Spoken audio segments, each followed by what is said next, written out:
What's up? It is Thursday,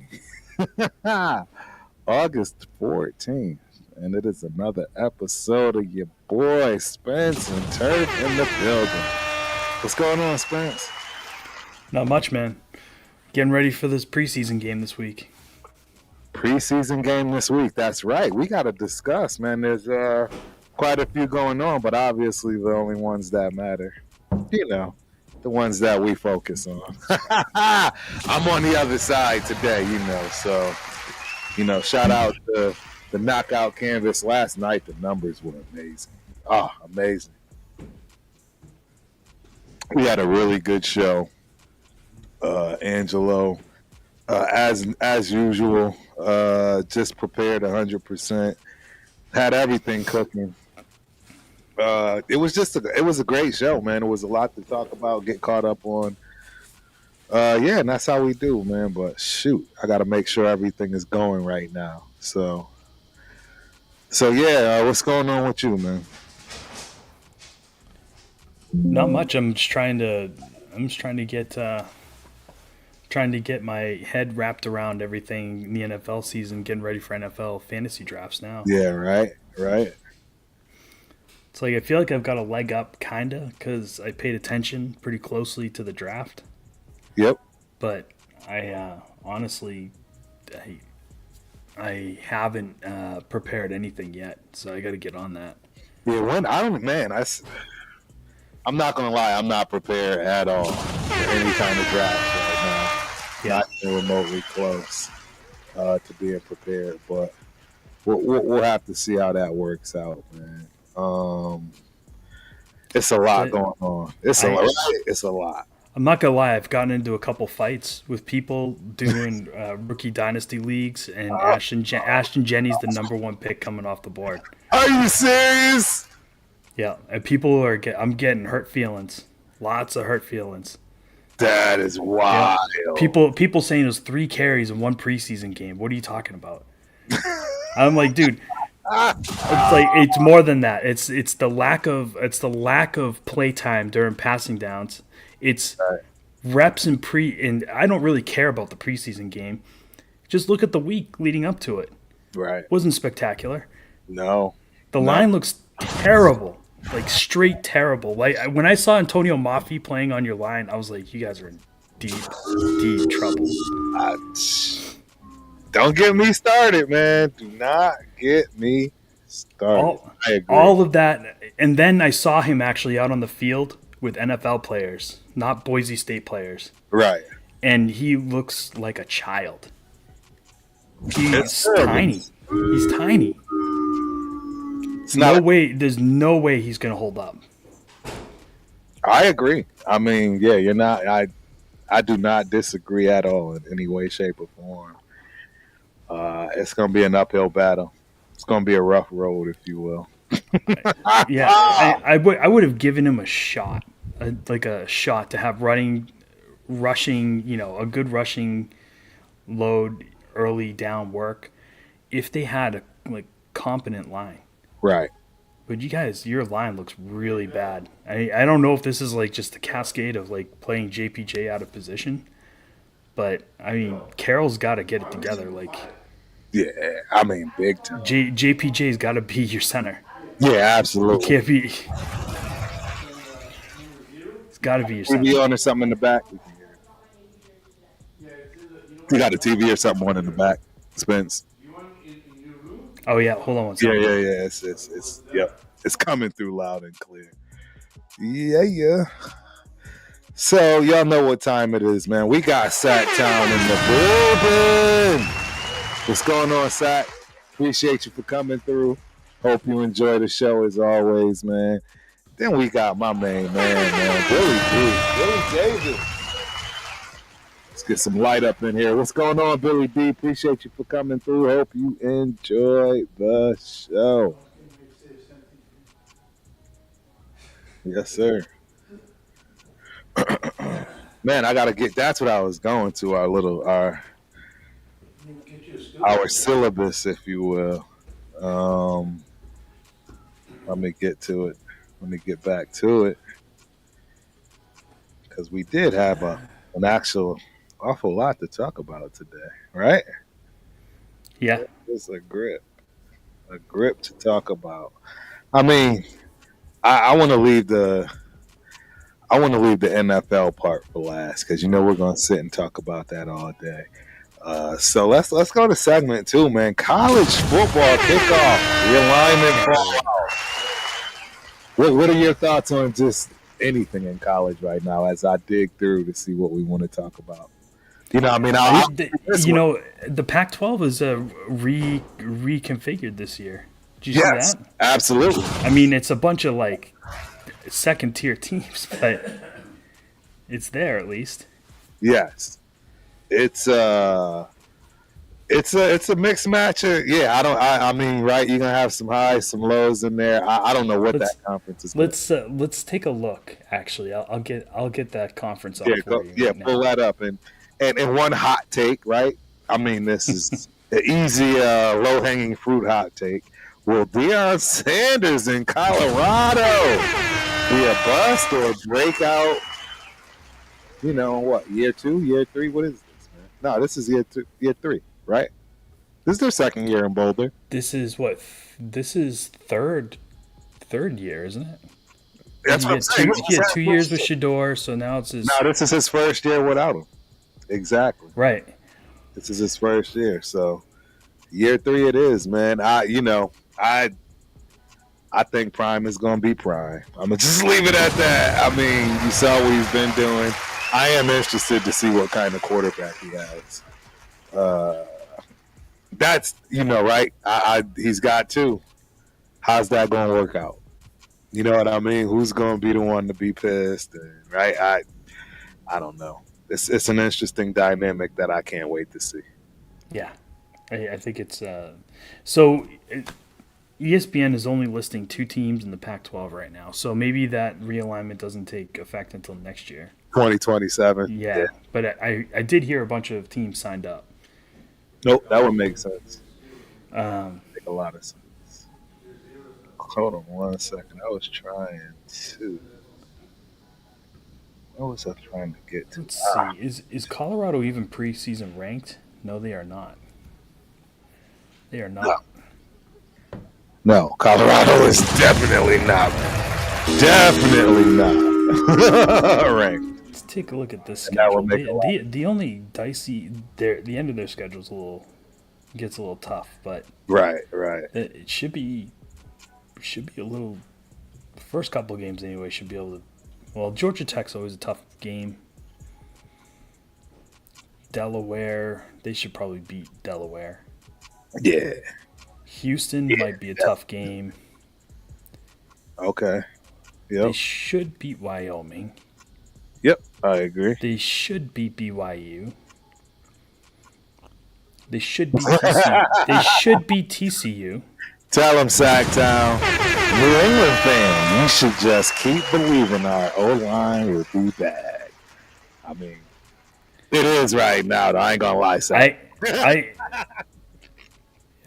believe me, I want the Raiders and the Patriots, Sacktown, to be good this year. And second preseason week, the Patriots line not looking so great either. But right. I take solace in the fact that it's Minnesota at least, and you got some dogs on that defensive line. Yes, we do.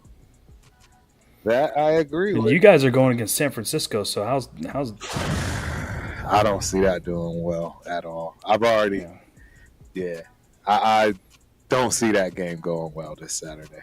Yeah. So, we'll see. Watch it though. We'll see. There's there's still a couple more weeks to go, so it's fluid, right? It's fluid. It's not looking good though. We're gonna talk about it. You know what I mean? But I like the confidence, Sacktown. I like it. What hold on, I'm getting my TV turned on here because I wasn't prepared. That's why I had the lights on back. So I forgot. Iowa State, Utah. Look at this for an end of season schedule. Iowa State, Utah, Arizona, West Virginia, Arizona State, and then Kansas State. Who is that? that's Colorado's end of season schedule. I mean, that's probably 5 losses right there. Yeah, that's a rough situation right there. J Reyes 91 in the building on Instagram. I see. Appreciate you for coming through. Hope you enjoy this show, my man. So weird. It took forever for my Instagram to pick it up too. Did it really? Yeah, like I didn't get the I didn't see the feed come through for A minute. a couple minutes anyway. Everything else is working though, right? Yeah, I think everything else is good. Everything else is good. I gotta get the knockout canvas up and running. So y'all gonna have to give me a second on that one too. I gotta figure out what I need to do for that. I know what I need to do. But yeah, we are so sports starved today. We're right. actually following a Canadian Football League game. I mean, that's where we're at. Like this is that gray area before everything picks up. Correct. Let's see if it's getting signed in the YouTube to the YouTube. And what game are you watching right now? What are we turning to? Just so that I've got Winnipeg and Ottawa. Winnipeg's up 10-0. What Just watching it on YouTube. Just watching YouTube. Just watching somebody's doing a live stream. Oh, so you won't be watching the same thing. It's not on regular television, I think. I didn't find it anywhere. The only thing I saw was a Rockies game on TV, and that's like, yeah. You know what, it's man? a waste of time. Yeah, exactly. So we just gonna talk a whole lot, man. I don't think I should watch anything today. It's nothing to watch. We got plenty to talk about, so yeah, I'm not concerned about that. We can definitely cover it for a week. Absolutely. So college, fall of the Pac-12, Heisman early favorites and wild card predictions. Like, who do you have for Heisman? Early. I mean, right? I mean, obviously, I've got our guy for Heisman. Who's that? Oh, Arch Manning. Yeah, buddy. Uncle. Yeah. Yes. I hear people talking about some quarterbacks like it's some crazy stuff like Cam Ward level stuff, like coming out of nowhere, leading a terrible team. Yeah, ain't gonna happen. And being the number 1 pick. It's not gonna happen. Yeah, there are a couple kids that are being talked about, like going to number 1 in this draft class that, like, I honestly have never even heard of them. Right. Like all of a sudden they're popping and they're just dual threat quarterbacks. I'm like, right. Okay. Like, so apparently the criteria is if you can run, you're a Heisman candidate now. Well, we know Arch can run, bro. Yeah. So of course, Arch is a Heisman candidate then automatically. Right. 100%. Arch is. I he mean, looks big, man. Have you seen him? Yes. He looks like he put a good 15 pounds. Yes. I am absolutely super excited to. I don't like it when Texas is a preseason number 1. I do not like that at all. I don't either. They're number 1? Yeah, they're number 1. That sucks. It's Arch Manning's world. Everybody else just that sucks. Yeah, we tend to choke when that happens, though. At least since I've been in Texas. That sucks. I didn't know that part. I'm not gonna lie, I didn't know that part. That temperance thing. Penn State has got the number 2, and they've got 23 first place votes to our 25. Really? So people are looking favorably on Penn State too. Interesting.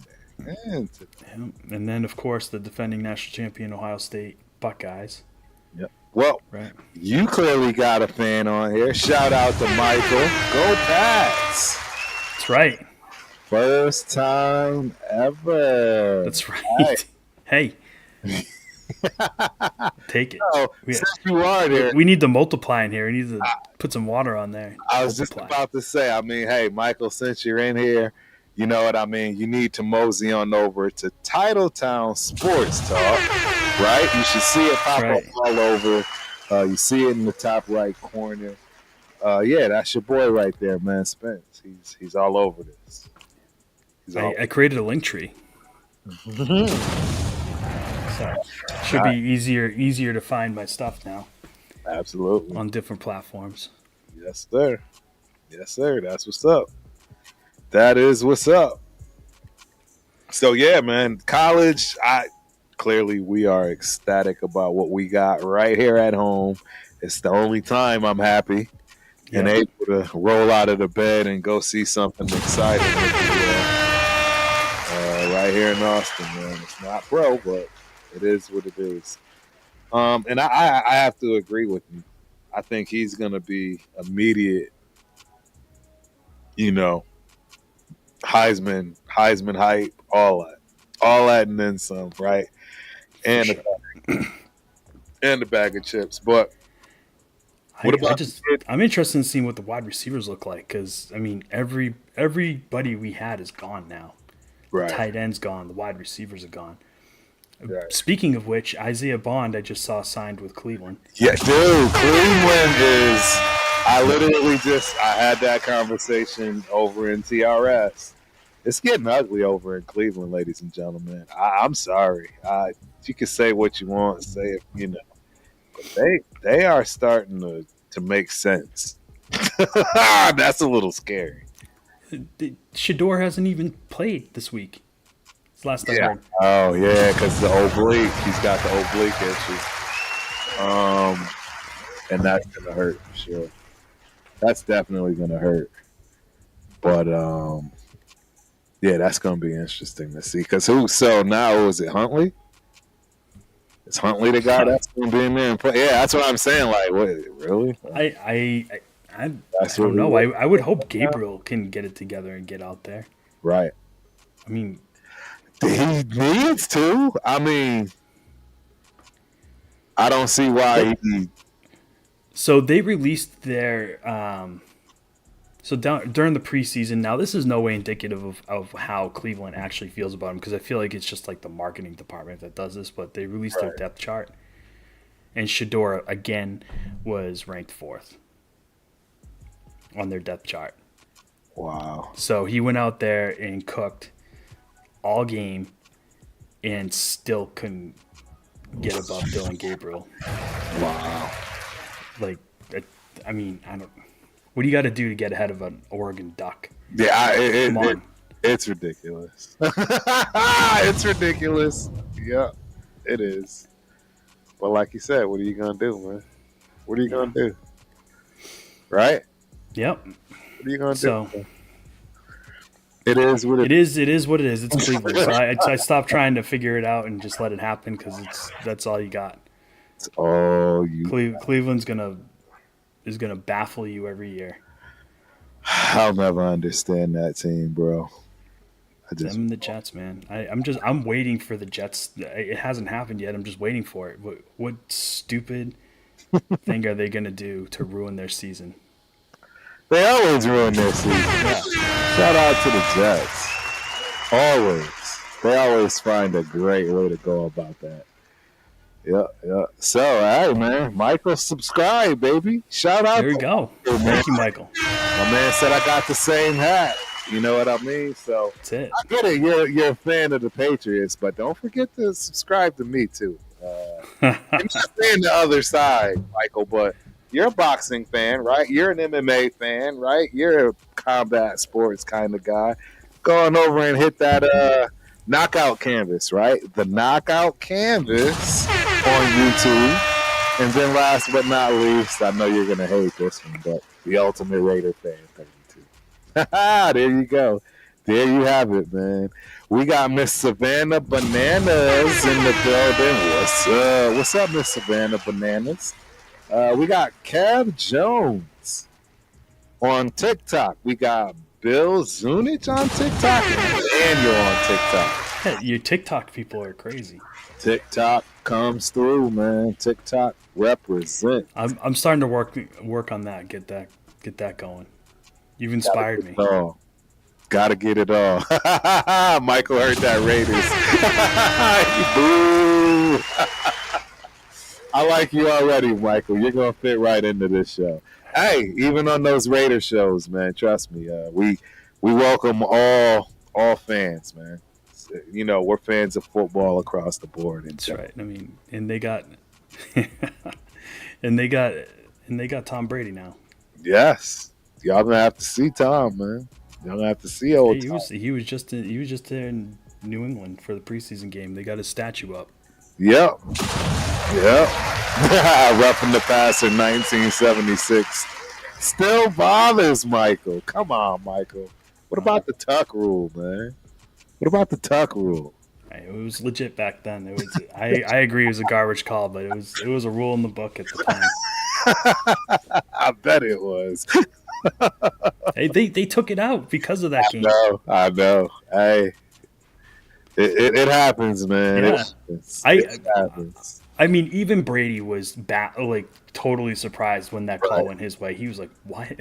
Of course, everybody was. Yeah, man. I mean, he just kept going, but yeah, everybody watching that game thought it was over. Yep, absolutely. So I mean, I feel for you guys. That was a heartbreaking loss for you, but that you came to find out later on. That's what Tom does. He gives you L's. Right. Yes. He wraps them up and water under the bridge. Okay, yeah. That's where it'll stay. That's where we're gonna leave it at. So the going on that Heisman thing, I did want to bring up one guy that I was thinking about. Okay. And I'm always thinking in terms of those running backs, you know what I'm saying? Those RBs. Sure. And that's that kid out of Notre Dame, man, Jeremiah Love. Oh, yeah. I think he's got a shot, bro. Him and then obviously, I mean, potentially the best just football player in Jeremiah Smith, wide receiver out of Ohio State. I think both of those guys will be on the list. What do you think? I don't think any. For sure. Man, I forget about the other wide receiver too that now comes to mind because he's so young, and that is the kid from Alabama. What is his name? He was like the youngest. Did he play like his freshman year? He was like 17 years old. He wasn't even legal. Oh yeah. I knew who you were talking about. Ryan Williams. Yeah. Ryan Williams. I want to see what that kid. Yeah. He'll finally be legal. Yeah, he'll finally be legal. You know what I'm saying? That's wild. But I mean, those are just some of the names that immediately come to mind for me. I mean, clearly there's plenty of others. Yeah, and you said that the kid from Ohio State, right? Jeremiah Smith? Jeremiah Smith, yes, absolutely. Yeah. I mean, I don't see how that can't be. You know what I'm saying? There's a lot of love for the Tennessee quarterback. I've been seeing that a lot. Yep. Nico Lieva? Yes. That is true. That is very true. I agree. And for some, I don't know how this dude gets always talked about every year. Carson Beck, now that he transferred to Miami. He's being talked about still? Not in the Heisman race. Yeah. Nah, there's no way. There's no way. He's one of the preseason There's no way. Candidates. Yeah, I don't understand it either. That's fool's gold. Yeah, he was a preseason pick last year too for Georgia. Yeah, it makes no sense. Yeah, I don't understand it, but yeah, that makes no sense to me. But it is what it is, man. It is what it is. So actually, on a kind of a tangential, topic, Texas A&M's Shamar Stewart still not signed. Only player from the Bengals. I thought they had a deal. No. What? That is just blasphemy. Oh, that is so bad. So what do you think the odds are that he actually jumps ship? I mean, what is he going to jump ship to though? What can he possibly He can do? go back to A&M. Nah, he can't. He can't play. I mean, well, Yeah, he's you can. back, but he can't play. Nah, they already debunked it. He can't. He can't. They already debunked that. 1 second. All right, so he can't play, but I heard that he can leave. He can leave the team, leave the NFL, and re-enter the draft next year. Really? As long as he hasn't signed a contract or played a down in the NFL. Huh. Wow. Yeah, I didn't. Yeah, I didn't think that was the situation. Yeah, that's wild. That is wild. Well, I'm not gonna lie though. Bottom line, I don't blame him for not signing. You know what? I'm gonna just keep it 100. I'm not mad at that kid for not signing. It makes sense to me. I mean, wait, did he sign? I thought he signed, but I really don't know. I thought he signed, but I really don't know. I thought I saw last week. No, it looks like he did sign last He week. did sign. He did sign, yeah, because I was going to say, I'd like to know if they've removed all of that verbiage, out of his contract. I don't know. That was some pretty nasty stuff in there. Like, we can void all your guarantees. Bad business. It was bad business. Yeah. All the way around.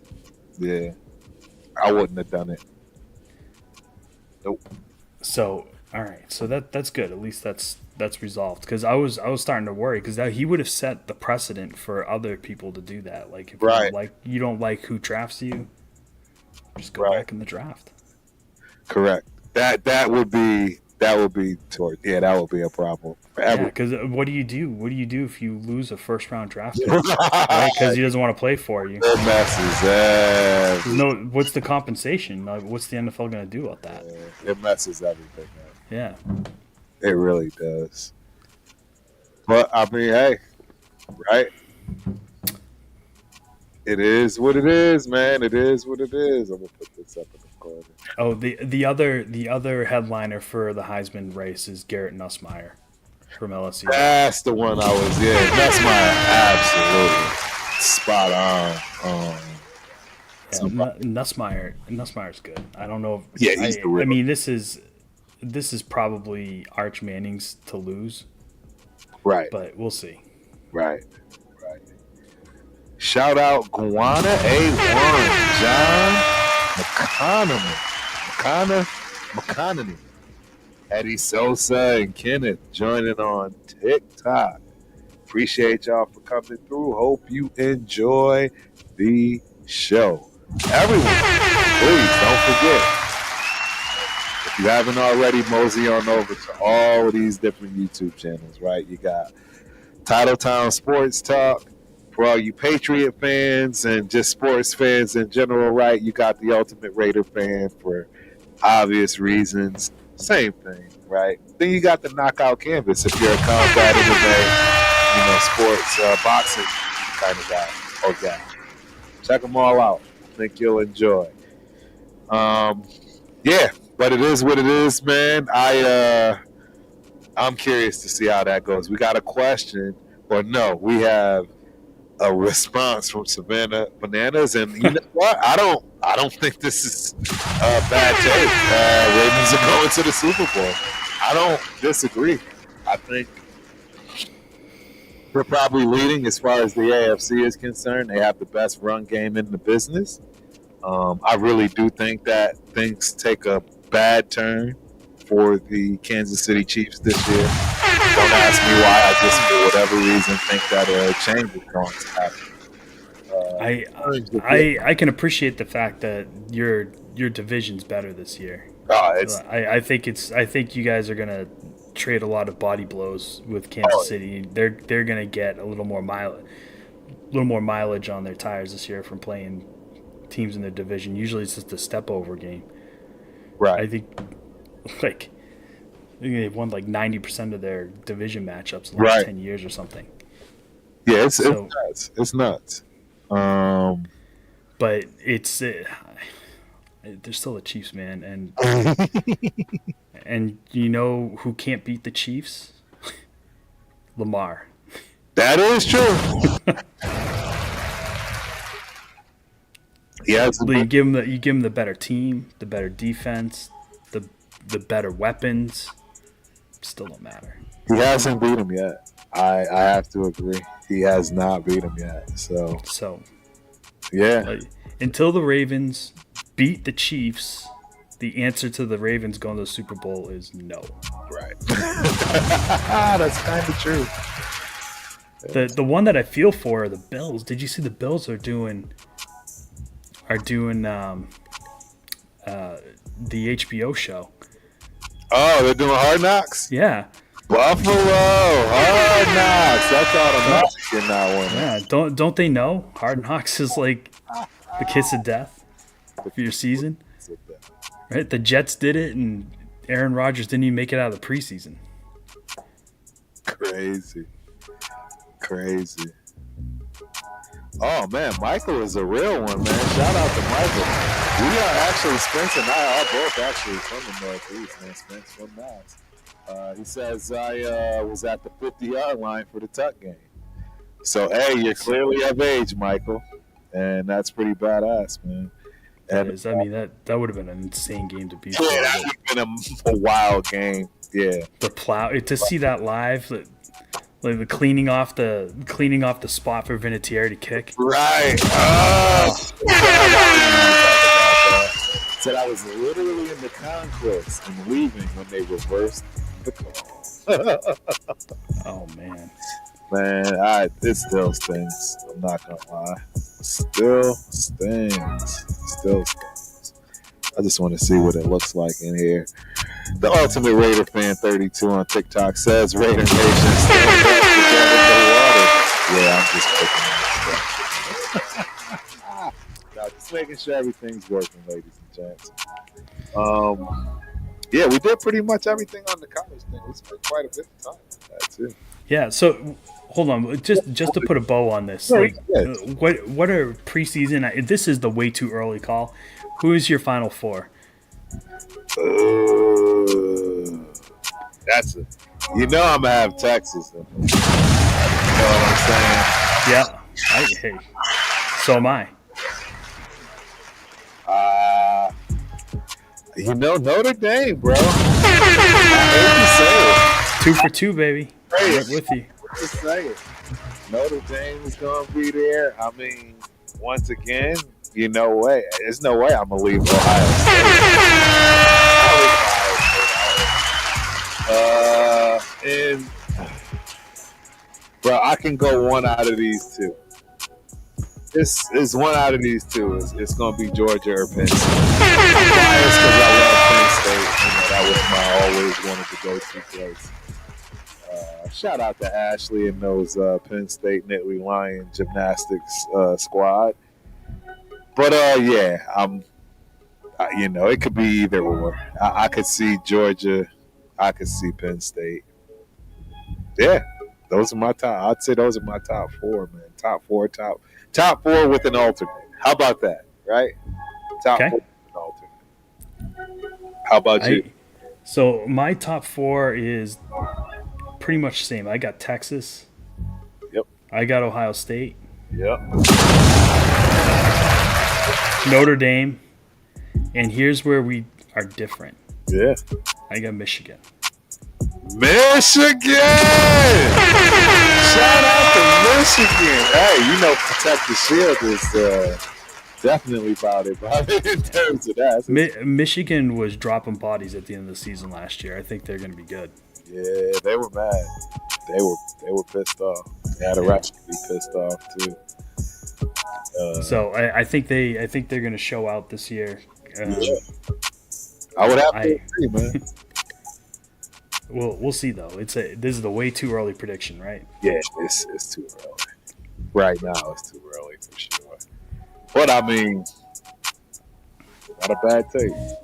and I'm gonna call this one right now. Like I'm gonna call North Carolina and Bill Belichick's first season. He's gonna finish ranked. Hey. North Carolina. Really? With literally no quarterback. I don't trust anything going on with Bill and that chick right now. I'm not even gonna lie to you. I don't trust anything right now with Bill and that chick on his side. Yeah, he seems really like distracted by her. Bingo. Very distracted. I'm gonna hold my I don't know what Bill's doing. Right. I don't think that relationship makes it out of this season because when Bill goes into coach mode, right, she's gonna go back burner and something I don't know. She'll learn what every other woman learned in his life. Football is his first love.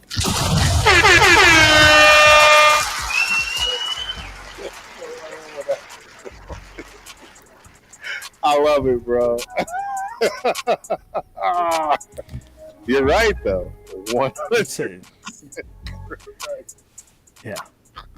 I just want the ultimate storyline because I mean I look at the preseason rankings. I see Miami preseason ranked 10. Big break. Clemson's ranked 4th. Is Clemson good again? I did notice that. I remember them getting smoked last year. Right. I mean, Alabama's in the top 10. I don't see why. I don't see why either. I don't know why they're in the top 10. Somebody's got to tell them Nick Saban's not there anymore. Yeah, right. Exactly. I think LSU belongs in the top 10. Yeah, you know what? I love their coach, but he's not a winner either. He's Brian Kelly. Oh yeah. He's another choke artist. So, I mean, I loved him at Notre Dame, but he couldn't get that team over the hump. Not at all. He had some pretty good teams. Right. But yeah, it's like I mean, really, he's got it. I think Bill can do it. Like that, the ACC is nothing special. Right, I agree. I don't know what that's going to look like. I mean, after she just already caused problems off season, so I can only imagine. Oh yeah, what might happen. It's definitely going to be interesting, but that's my call. I think that once everything gets going, I think the one to worry about in the ACC is Boston College. Yeah, I could understand that. BC is it's Bill O'Brien, and I think he's in his 3rd year now. Right, and he's always been fun. Yeah, so he's getting his recruits in there now. You're starting to see that pipeline pick up steam, Right. I think they're going to be okay. Yep. But I mean, they've got, let me see, ranked teams in the ACC. They got Clemson at 4, Miami at 10, and SMU at 16. Yeah. So we'll see how that all shakes out. I think the U will be all right. Yeah. I think the U. We're gonna get a pretty good barometer for how good they are right out the gate. North Carolina's gonna play TCU. Yeah. I don't think TCU's like a world beater or anything, but they're a solid football team. I agree. Very. So if he handles them, then he's got Charlotte, Richmond, UCF, and then he rolls into Clemson October 4th. Right. Now that one, it's a home game for them. Clemson. So that one, tickets to start. Yeah, all these games are like $60, and then that Clemson game starts at $160. The ticket prices. I guess you can't understand. That would make sense. That would make a lot of sense. Yeah. So I don't want to spend too much time on that because North Carolina is definitely not competing for a national championship. That's just a side note.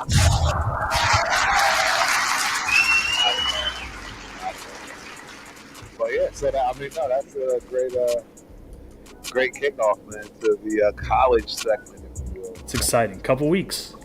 Yeah, man. I love this. I love watching college get kicked off and then they follow the NFL next week. Correct. Yep, absolutely. So, NBA offseason. Global summer prep. Have you heard anything about Team USA Olympic prep? Updates. Are there any rosters? I have not actually heard anything about Team USA yet. Yeah, it's So I did hear that Tatum might be ready for Team USA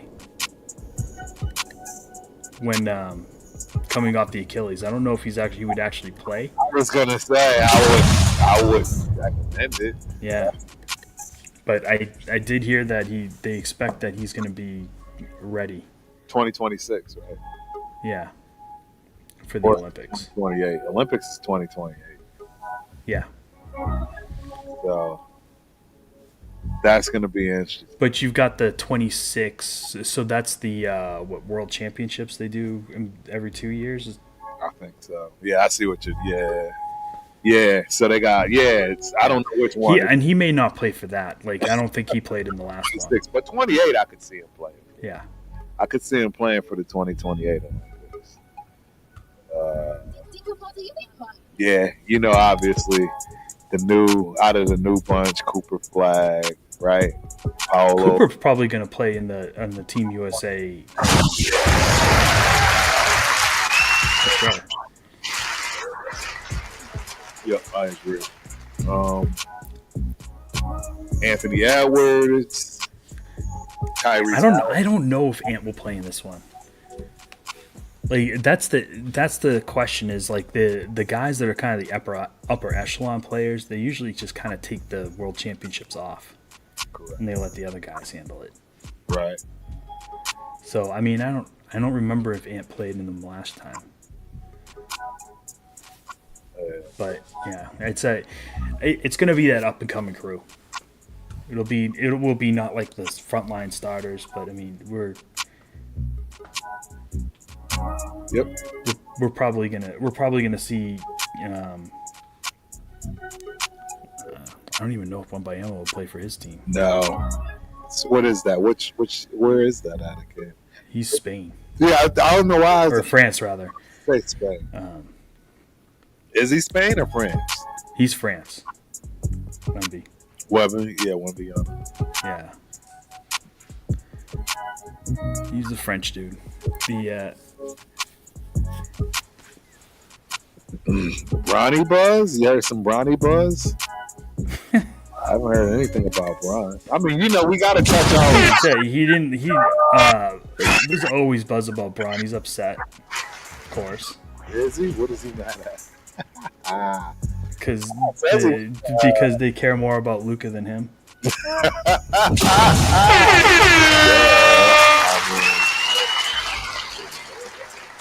It's like I saw he's so narcissistic. He posted video of himself working out. Can you believe that? This is just like a video of him like deadlifting. I'm like, come on, man.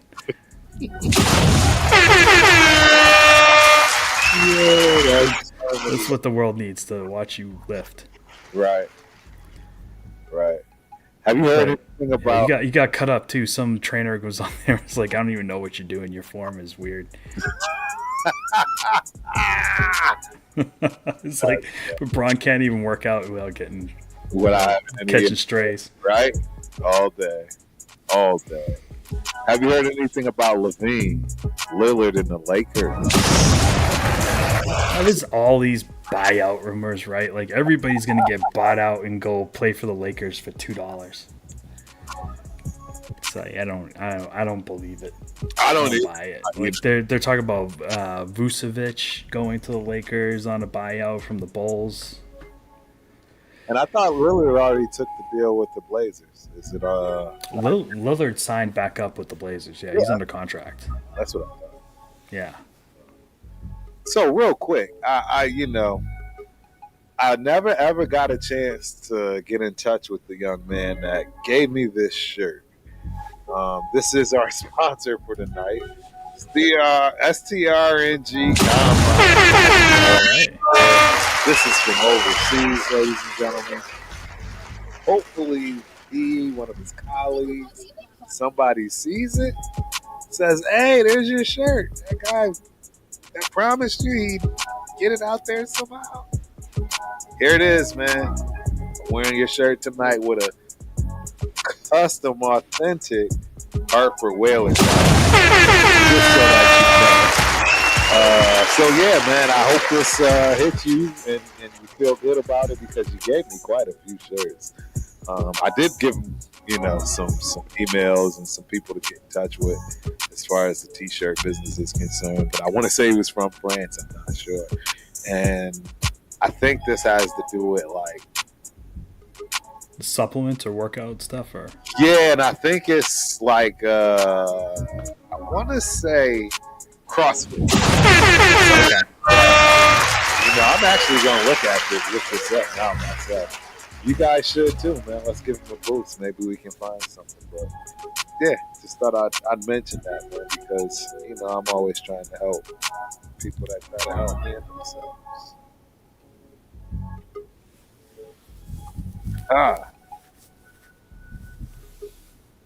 Yeah, see, doesn't come up at all. It's definitely foreign. I don't know. Yeah, it's definitely foreign. So, but yeah, man. Let me see. Where were we at? We were talking basketball, NBA offseason, which is obviously going to be bad. But the big topic to stir the pot, if you will, right, is international basketball catching the NBA in I don't think it's catching it. It's already caught it. Right? It's like look at the top 5 like players in the NBA. Like they're not from. They're not from here. U.S. It's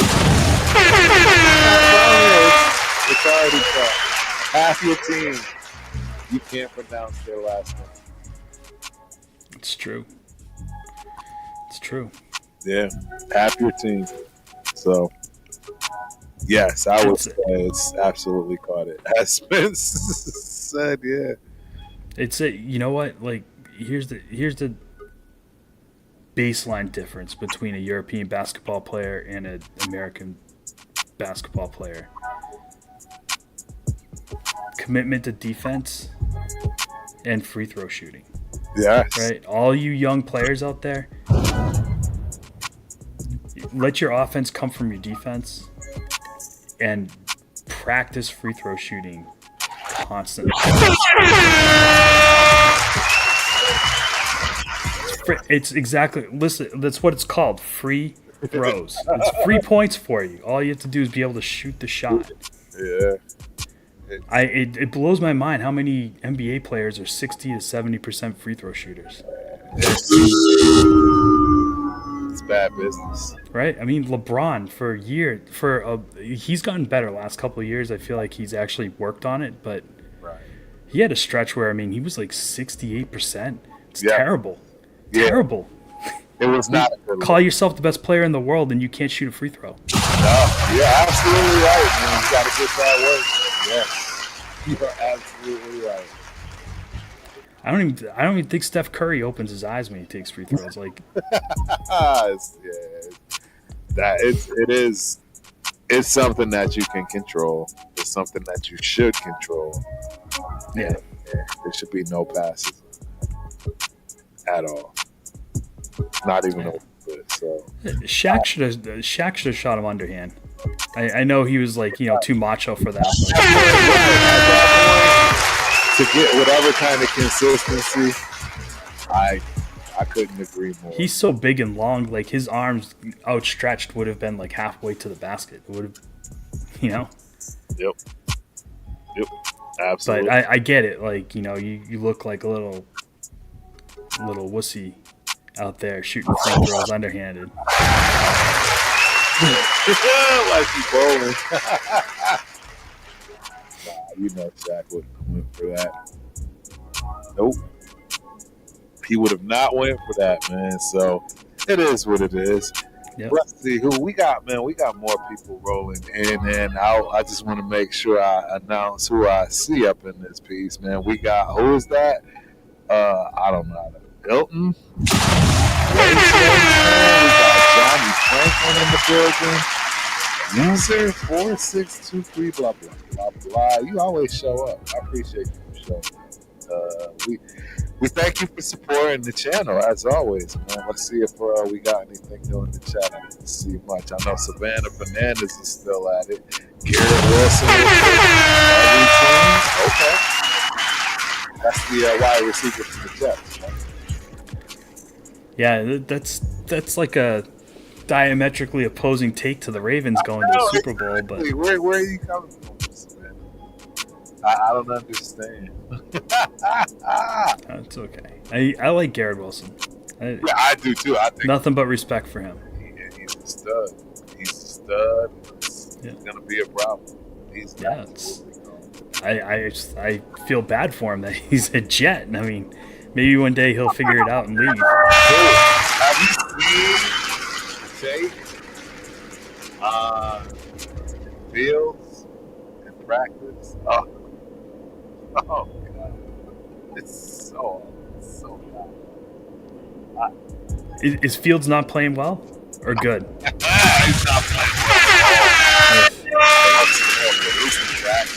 It's like, dude, there's no rush. You're in booty shorts and the tank. That's not good. The target, like, he's missing the target. Like, it's like, are you okay? Like, it's not even to the point where you're asking if you're having a good day. It's like, dude, you're missing certain things. Are you okay? You know, when he was at Ohio State, you know he had the highest completion percentage in the country. Yeah, I don't get it. I don't know what it kind of tells you is it could be mental. He could be dealing with it's a crying shame. I mean, maybe the Ohio State thing isn't really the Ohio State players. Maybe it's just where they go. Right. Yeah. Right? Right. How many of them have ended up on the Browns or the Bears? Exactly right. It's a valid question. It's an absolute valid question. I'm trying to think back now. Ohio State quarterbacks, like what teams did they end up on? Right, like obviously, like Houston's the best situation that a rookie coming out of Ohio State has fallen into. Correct. Right. I mean, Fields was on that horrid Chicago team. Really bad. And he made them actually respectable for a hot second. He did. And then it just kind of like the waves got too big and they just swallowed them. Fizzled out. Yeah. So I don't know. That's too big. I don't know. I know the Patriots wanted to. There was a lot of chatter about the Patriots going and getting them before we drafted May. They wanted them. That wouldn't have been. It wouldn't have been a good fit at all. No, not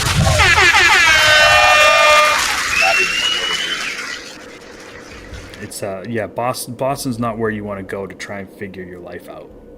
No. As a quarterback, you will get whatever was left of your self-esteem and confidence will be destroyed. Completely. They're like they wake up every day to hate. Like seriously, I'm from there, and I can tell you, like the way we treat our star athletes is crazy. Yep.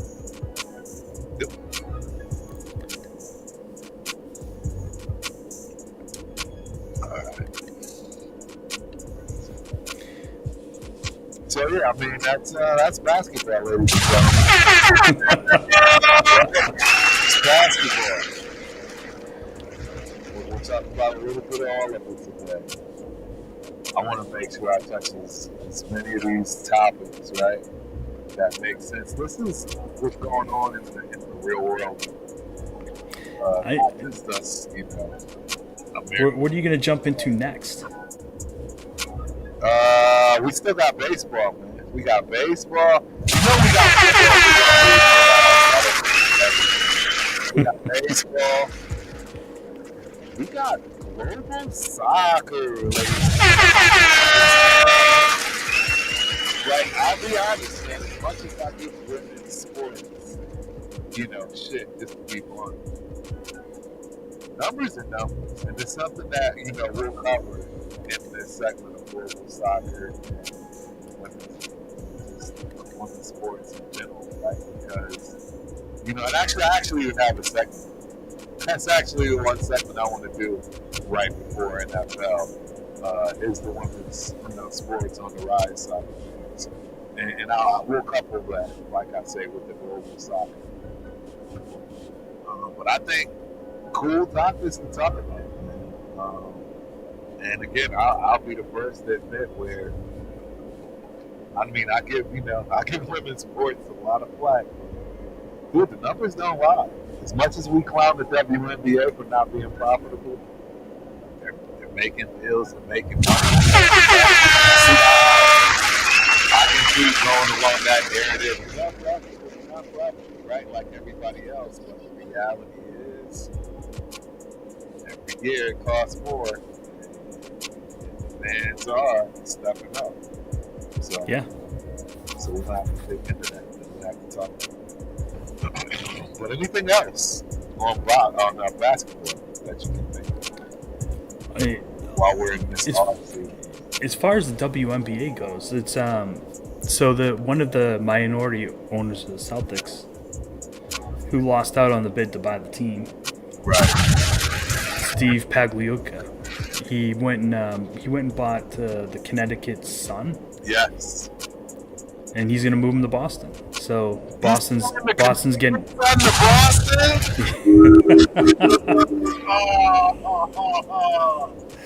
Yep. Sorry. I didn't tell you before because I wanted to get your reaction. It's like the whale getting slaughtered. Bro, this is horrible. Are you serious? They're taking the Connecticut Sun to Boston? That is so bad.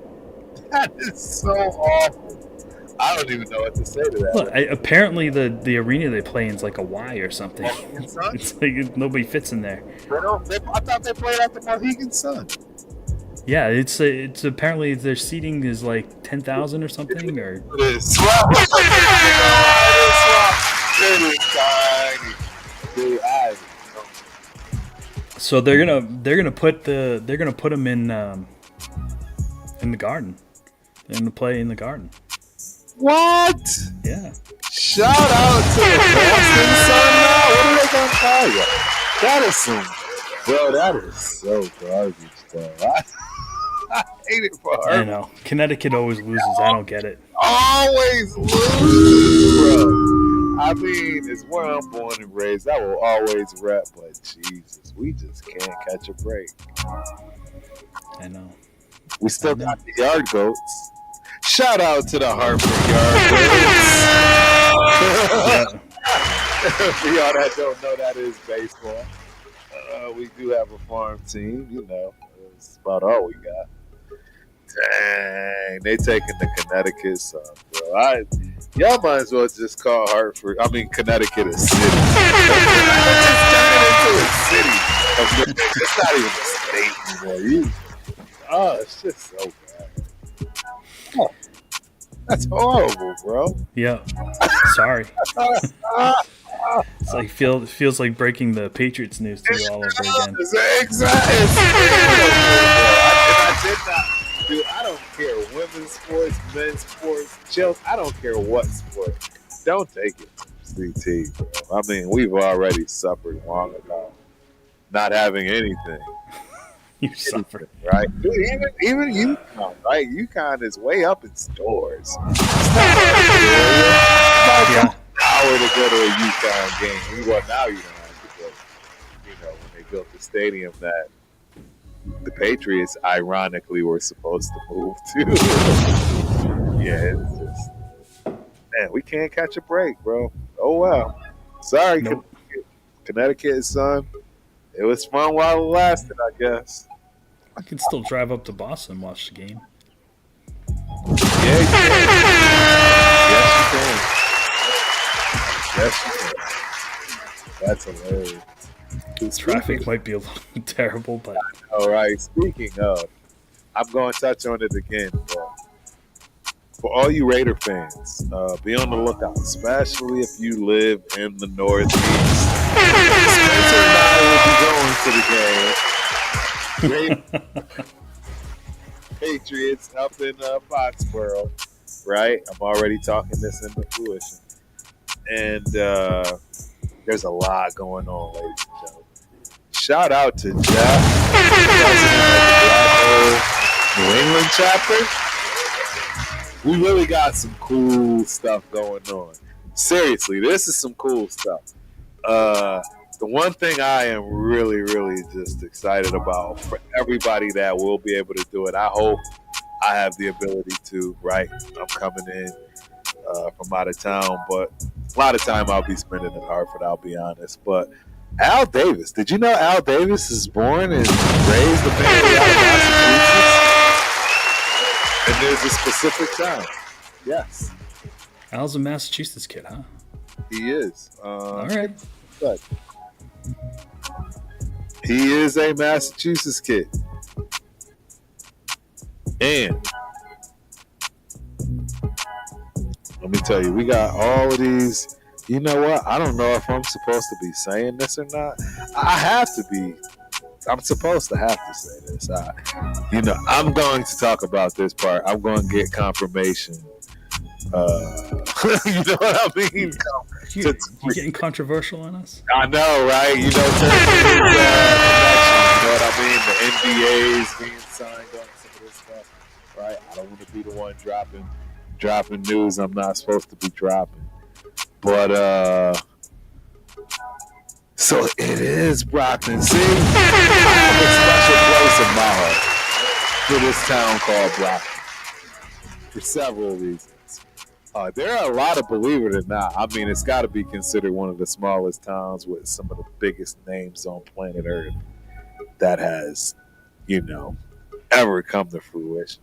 And that's Brockton, Mass, man. And that's where Al Davis is born. He's a Brockton kid? He is. Wow. This kid, bro. And all right.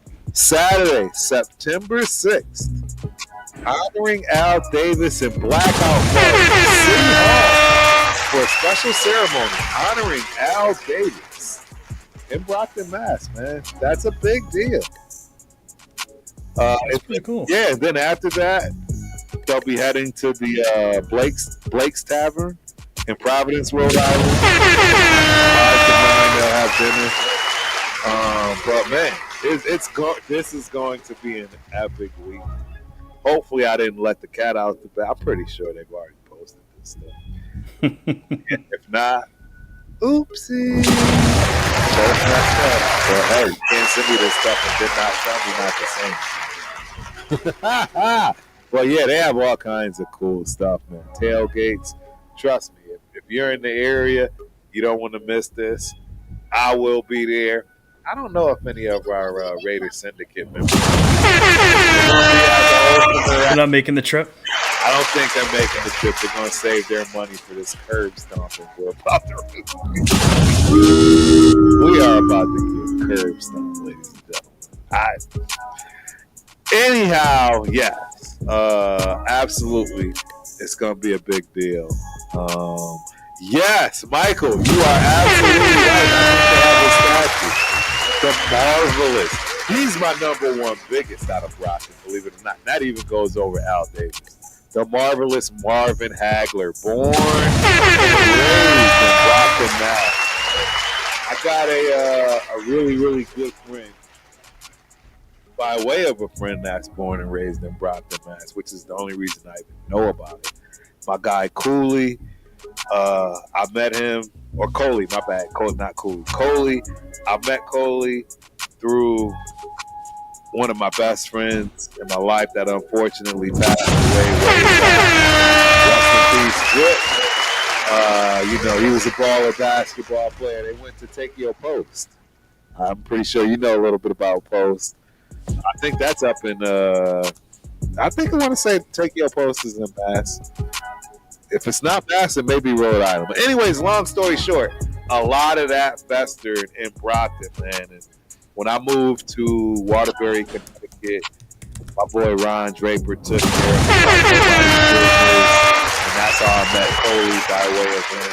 Again, just a lot of love, a lot of respect for Brockton, Mass, because it produced some heavyweights. Heavyweights. I mean, Brockton, Mass is the real deal. Always has been. You know, Hagler is the known guy, but can you imagine all the guys that helped make Hagler? Right? You know what I'm saying? Yeah. Brockton, Mass. For sure. You're not walking through Brockton, Mass. You know what I'm saying? Just, you know, thinking you taking over. That's all I'm trying to say. So shout out to all the Northeasterners. That little bit of history on, you know, sports in terms of Al Davis and the Raiders and Rocky Marciano too. Yes, dude. I told you. That's what I'm saying. Marvelous is my guy, but right. Some say Rocky is one of the best of all time. Right, Rocky Marciano was 50-0. Right. Yeah. He's he's that dude. Man, where's Angelo when you need him, bro? You already know.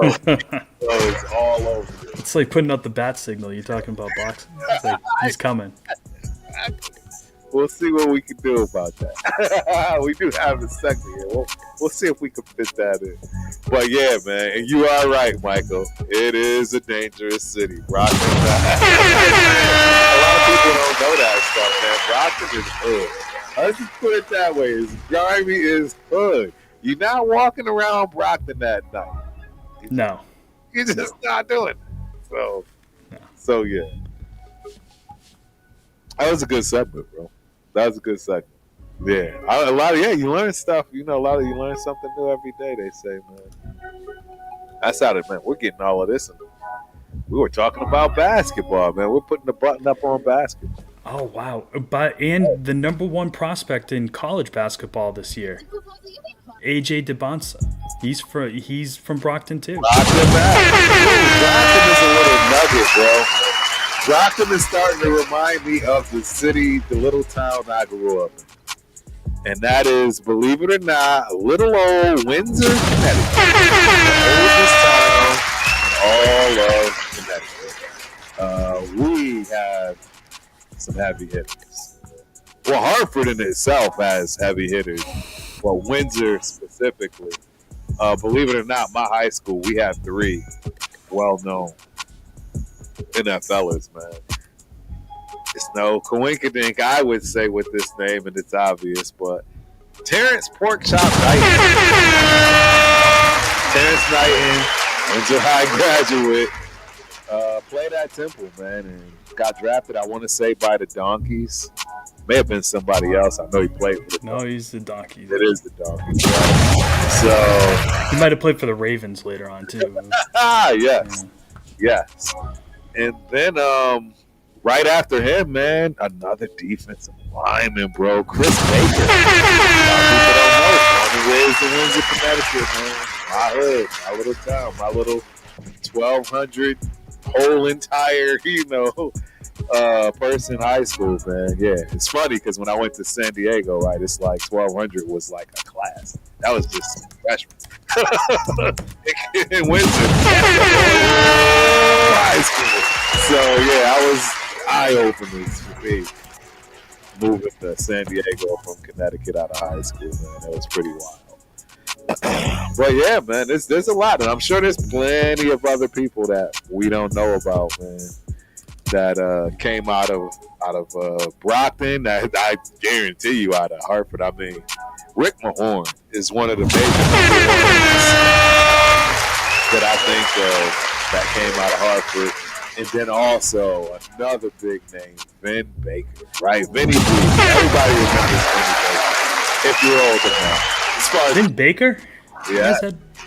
Wow. I remember Vin Baker. Yes, Vinny is a dog. Bro, Connecticut, they had their fair share of athletes, man. Hell, you guys got to Bucky Jones. Maybe the best athlete of all time. Like, seriously. That's it. He's a Patriot, right? Y'all playing Yep. Buck. Yep.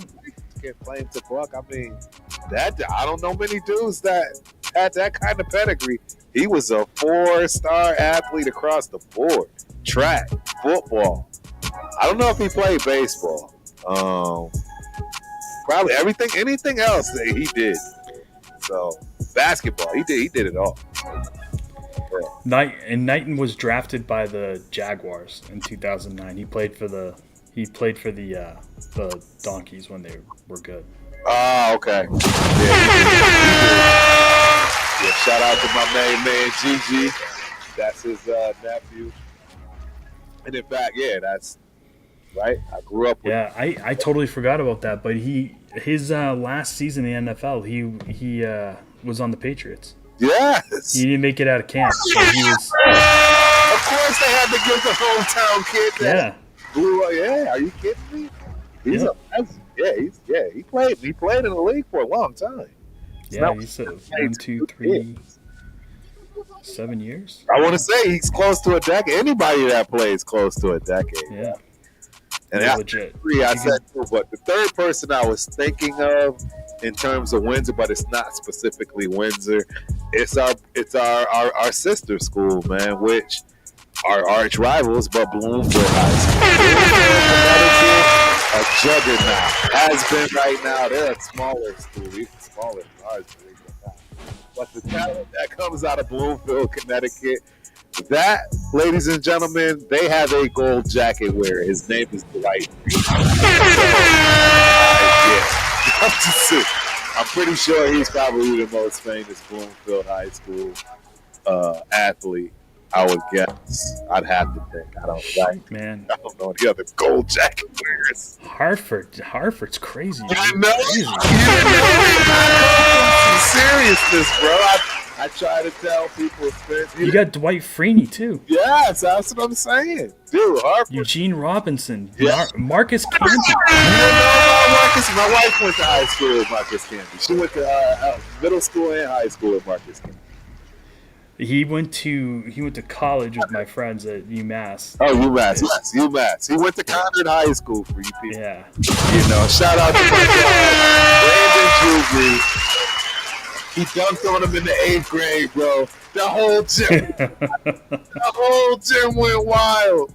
Brandon Scott Jewry came down, dunked on Marcus Camby in the 8th grade, and the whole place. I'm just telling y'all the truth.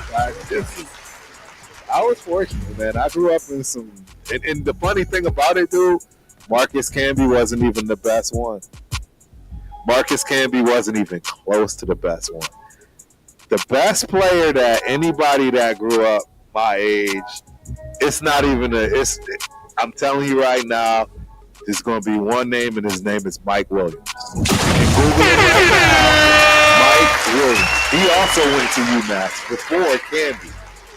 And when I tell you that was the best, most special basketball player I had ever seen play, it's an understatement. I think he had 70 points one year against us. And it was like he still had like 5 or 6 minutes left in the second. Mike Williams, it didn't make any sense. He just had issues. Unfortunately, he's not with us anymore. Another brother that, rest in peace. But when I tell y'all Mike Williams, and I'm pretty sure his name is still something that comes up, and you probably will find something. He went to Weaver High. Bro, Mike Williams, he might have went to Hartford. Mike Williams was the best thing I'd ever seen come out of the state of Connecticut. Basketball. Bucky Jones is 1 in football. Mike Williams is number 1 in basketball. So. You get to Buck over Freeney? I do. Knighton? Overall athlete? Bro, Bucky Jones. Bucky was crazy. Bucky Jones was a problem in everything. It didn't matter. Everything. It didn't matter. That brother probably played hockey. Bucky Jones was wild. Wild athlete. Wild up athlete. Like, yeah. Dude, I didn't realize that you had the WWE Yeah, connection. out of Connecticut. Yes, that's all Stamford, Connecticut. I think it's another reason why I grew up just thinking that it was trash. I never could even get with it because I felt like it was just some made up thing. Because we had ESPN too, right? You got to remember, there's some cool things about Connecticut, man. I made my highlight tape from ESPN. My best friend, uncle, still work. Well, he might have retired. Shout out to Uncle Ronnie. He was there forever. And my boy Frank B, I played with. The three-headed monster. He's a producer there now. He's been there since he graduated college. And he's one of the biggest top producers in all of ESPN right now. Shout out to Frank B. It's so funny I'm bringing all this stuff up, man, because I actually want to give his daughter some love and show her some flowers. I said we were going to talk about soccer, right? Well, Yep. She's on a full ride at Seton Hall. Wow. She's got wheels like her daddy. And I'm going to let y'all know Frank B had them wheels. So, yeah, man, it's pretty cool to see our daughters, right? That's the other thing. Like, he's got a daughter at Seton Hall. My other homeboy, Javon Overstreet, his daughter's at Marquette, cross country. Like, we did some things for ourselves, man, at least for our kids, putting them in position to really make some noise for themselves in this world. So, shout out to us, man. Shout out to Winston, Connecticut. Shout out to CT across the board, ladies and gentlemen. Across the board. This is great content. Dude, the cut-ups are going to be quick on this. Giving some love to Connecticut and Massachusetts. Yep. Man, we got my boy ASAP in the building. Nice, Kurt. Sorry I'm late. Bro, we don't care. We just glad you showed up, man. That's it. Thanks. Show. We got Damian Cole in the building. Best Raiders all time, Jack Tatum. Hey, Damian, I'm not going to necessarily disagree with you, right? I could see that. I like the number 32, but for a different, if we were actually on the different show right now, you'd be able to see him in the morning. That's Marcus Allen, but I don't blame you. I don't blame you. And last but not least with Damian Cole, this was for you, Spence, because I think he's 100% correct. That's Drew Bledsoe's knee. Bledsoe's knee. Right, because I think his knee was the problem. Where you got introduced to Mr. Tom Brady. I mean, that's all she wrote. Talk about the GOAT. Yeah. No one's I felt bad how he got done, but it's it had to happen, I guess. And you know what? That was back in the day too, where listen, ladies, man, people don't understand. Today and back then, it's so funny, man. I feel like my dad and mom talking now. This old back in the day. But the truth is, you didn't lose your job, ladies and gentlemen, to injury. It didn't matter how good your backup came in and played. Yeah. Your backup could have came in and literally been flawless. Nothing wrong. And he was getting the bench. Period. It didn't matter. That was just the way it was. There was a honor to it. There was a code to this. You just never lost your spot due to injury. It's true. Now, capitalism. You got a hurt elbow? Oh, your oblique is out? What you doing? Where's that other dude? We got 6 quarterbacks. This is where we are with it. Yeah. That's just facts. But that is the truth, man. And it's so people don't understand, man. It's Brady would never be Brady. Brady would never be Brady if it wasn't for Belichick. True. People don't like to give Belichick his credit. His flowers. I agree with that. I agree. But that is the truth because nobody would have done that. Bledsoe literally signed a the largest contract extension in NFL history the offseason before. It was real. And he lost his job to a 6th-round draft pick. He really did. Nobody would have done that. Nobody. There's not one coach that would have pulled the plug on him. No, that's very true. That's very, very true. That's an actual great statement. It takes a lot. Yeah, and I mean he did it in Cleveland too. You remember when he took over the Browns? Yes. What is the first thing he does? Yes. He sat. Bernie Kosar, pack your crap up and get out of here. Bernie was beloved. He's still beloved. Exactly. They love B. Kosar up in Cleveland land. They love. It's like, don't let the door hit you on the way out. Be gone. And I've heard a few times that, he's burned quite a few bridges. I've heard that about Bill. And I get it. Sometimes that's what you have to do in order to win. There is no turning back. When you have a excellent successful winning, and somebody gets in your way, lady. The Brady thing worked for so long because Brady was willing to play ball with him. Would let him coach him hard. Would take less money. Right.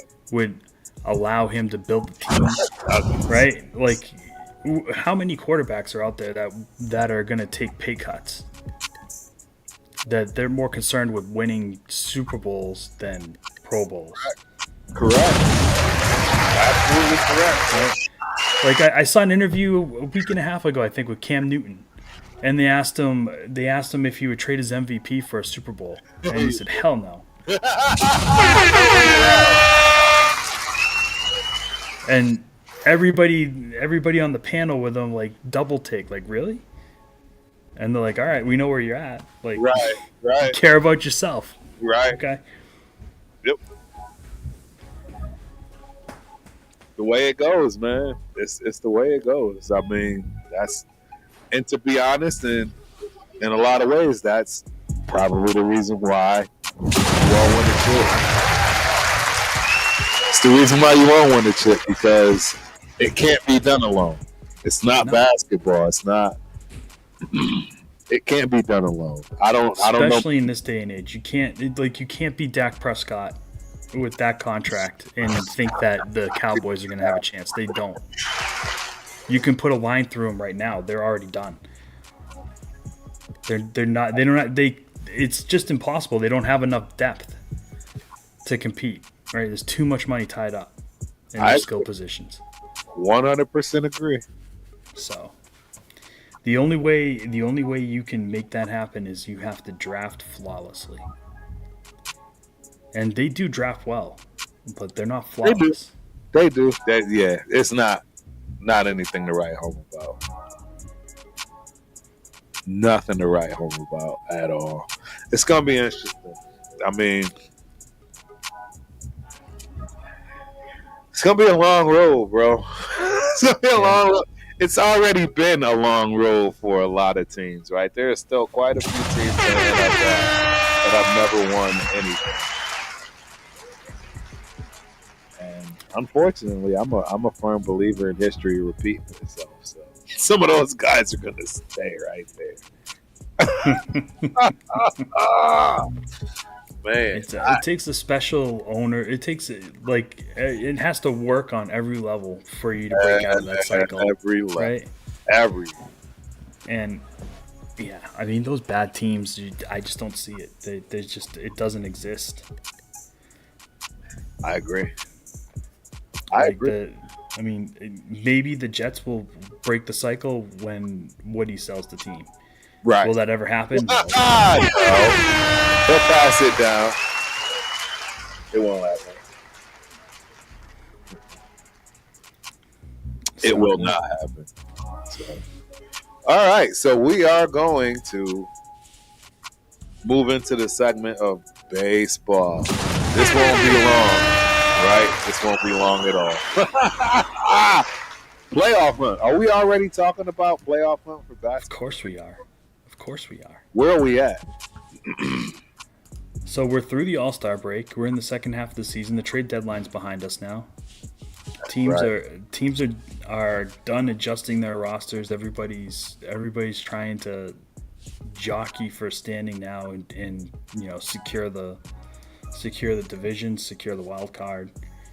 Yeah, and that's where it's at. It's like, I mean, I'm happy to say the Red Sox have gone from being a second afterthought at the beginning of the season, right, to being a 66 win team in second place in the AL East, and they, I believe, are in control of one of the wild cards, even though they're the Red Sox struggling a little bit. Yeah, they still got some work to do. They still got some work to do for sure. They're at 66 wins. They're five off the lead in the AL. Off the lead, yeah. So I mean, they're not that far back, but they've been not playing so hot. This road trip was pretty bad for them. But the most impressive thing to me that they've done this year is they've locked up Christian Campbell in the preseason to a long-term deal, and they extended Garrett Crochet on a team-friendly deal, and then Roman Anthony, they just extended 6 years, 120. So he's under control until he's 30. Right. For a bargain. I mean, yeah. Right? Like Soto just signed his deal. It was $750 million. We got Roman Anthony for 120. Bro, this baseball money is wild. I tell people all the time. I was like, if you want real money, play baseball. Absolutely, 100%. It's like, don't beat your head against the wall playing football. Play baseball. My guy Chris, Protect the Shield podcast in the building. Appreciate you for coming through, brother. As always. Yeah, I don't understand how the national interest has waned so much on baseball. Like, it used to be America's number one sport. Now it's like third. It's in the can. It's like fighting with hockey. Yeah, there's a lot that can be done to baseball. I'm not going to lie. You want to know what? Baseball is starting to remind me of the WNBA. I hate to admit it, but it's like, I get it. It's a pastime. It's something that's been this way forever, but even the NFL makes changes in rules and laws, all that stuff. They do it all. I'm not saying they don't in baseball, but clearly they're not doing it enough to move the needle in terms of getting people more interested in baseball. Because I try. I'm doing it now. I'm trying. We're talking about baseball, ladies and gentlemen. We're going to, believe it or not, Turf is a Mets fan. You know what I mean? I can't wait to stop, Spence. Don't do that, man. Don't do that to me, bro. Not right now. I'm not gonna kick you when you're down. I mean, that's like being a Jets fan. I'm too fragile. They're actually pretty good this year. So I mean, you do have that. We're better than normal, and you know what I mean. I might as well just hit it right now. What they need to do to become a lock. It's not so easy to buy your way into the playoffs, is it? The Mets correctly upgraded a struggling bullpen. They added Ryan Helsley, Tyler Rogers, and Gregory Soto, but now it's the offense that's going through some rough times. Despite adding Juan Soto and getting his much better season for Peter Alonso, the Mets are scoring fewer runs per game than in 2024. So, you know what I mean? 21-10 at the end of April with the plus 54 run differential. So since then, they've gone 42-45 with a minus 24 run differential. Soto, Alonso, Francisco Linder, and Brandon Nimmo scuffled of late, and Soto has been terrible all season with runners in scoring position. I'm not even going through those numbers. There's too much talent here for the Mets to miss the playoffs. That's just pretty much what it boils down to. I'm a Mets fan. I don't watch baseball. I'm not going to sit here and try to act like I watch it. You got a half-game lead right now on the Reds for the final wild card spot right now. and we got to fight. You know what? I'm going to tell you this: the playoff race is shaping up to go right down to the wire, and it's going to be interesting. It's going to be fun because right now the Red Sox and the Yankees are both wild card teams, but they are a game and a half apart. Right. And I mean, the Red Sox and Yankees are going to get fired up. Right. The second half of the season. So, what's your thoughts on the Brewers being a major one? The Brewers are just insane. So the Red Sox have the best run differential in the American League. This is how I'm going to frame it. The Red Sox have a plus 93 run differential. All right. The Milwaukee Brewers, their run differential is 159. That is insane. That's wild. That is insane. Wild. That's wild. That's crazy offense mixed with just crazy good pitching. Yeah. Crazy defense. No, I agree. And these aren't numbers that just normal. You're right, like you say, they don't just jump out at you like this in a typical situation ever. So, I mean, the Dodgers are still obviously up there. Yeah. No one's expecting anything different from the Dodgers. What about the Blue Jays? Blue Jays a good team. Blue Jays are first place in the American League. They're expected to go. They're in first place in the American League. They're the overall number one seed in the American League. Wow. How about Chicago, the Cubs? Because I know the Cubs are usually also a team that's, recently I should say, a team that's been in the race. Yeah, they're the number one wild card team in the NL, and Chicago. Yeah, I mean they're in the same division as the Brewers, so right. They're gonna be chasing them, but they're having a great season. We're here. We're in Texas. The Houston Astros. I mean, they got work to do, right? Yeah. Normally they're usually in there, right? Aren't they usually always? I mean, you got Mattress. What is his name? Mattress Mac. Well, they're division leaders, so they're in. They're in. Yeah. They're in, but that is a that's a tough situation. Yeah, that's what I'm saying. It ain't looking so sweet. Like they gonna have some work to do to make this make sense, right? That's all I'm trying to say in terms of if they actually even go anywhere. Yeah, they're a game and a half up on the Mariners in the West. And the Mariners suck. I shouldn't say they suck. Oh, they got 67 wins. They got work to do. I'm thinking in terms of the haves and the have-nots, right? You know what I mean? Yeah. The cream of the crop, the creme de la creme, the top 6-8 teams we know, right? 6 really, but Seattle's a great sports city. Like I give them a lot of credit. They may not win a ton, but they're always good. I agree, and I agree. They always show up. They do. Every team, all sports. They just, it's like you said, it's a great city to have. Yes, to have a professional sports team. 100%. Yeah, and they're gonna have a basketball team again. That was a crying shame that they lost. It didn't make sense. Yeah. I still feel when you Raiders get your basketball team, I think it's Seattle's getting theirs back. Yeah, and if y'all didn't know, Turf is officially going to be changing all his teams to Vegas teams. I'm just telling y'all right now, get ready, get prepared. Everything is Vegas for me. And be a Las Vegas Athletics. Las Vegas Athletics wearing hat toting, all those good things. I can't wait. It'll be my first time in my life that I'm living in a city that I actually can root for. Fully branded. You know what I'm saying? And I don't feel like some fake. I outsider, Hey, can I join? Can I join? Can I be a part?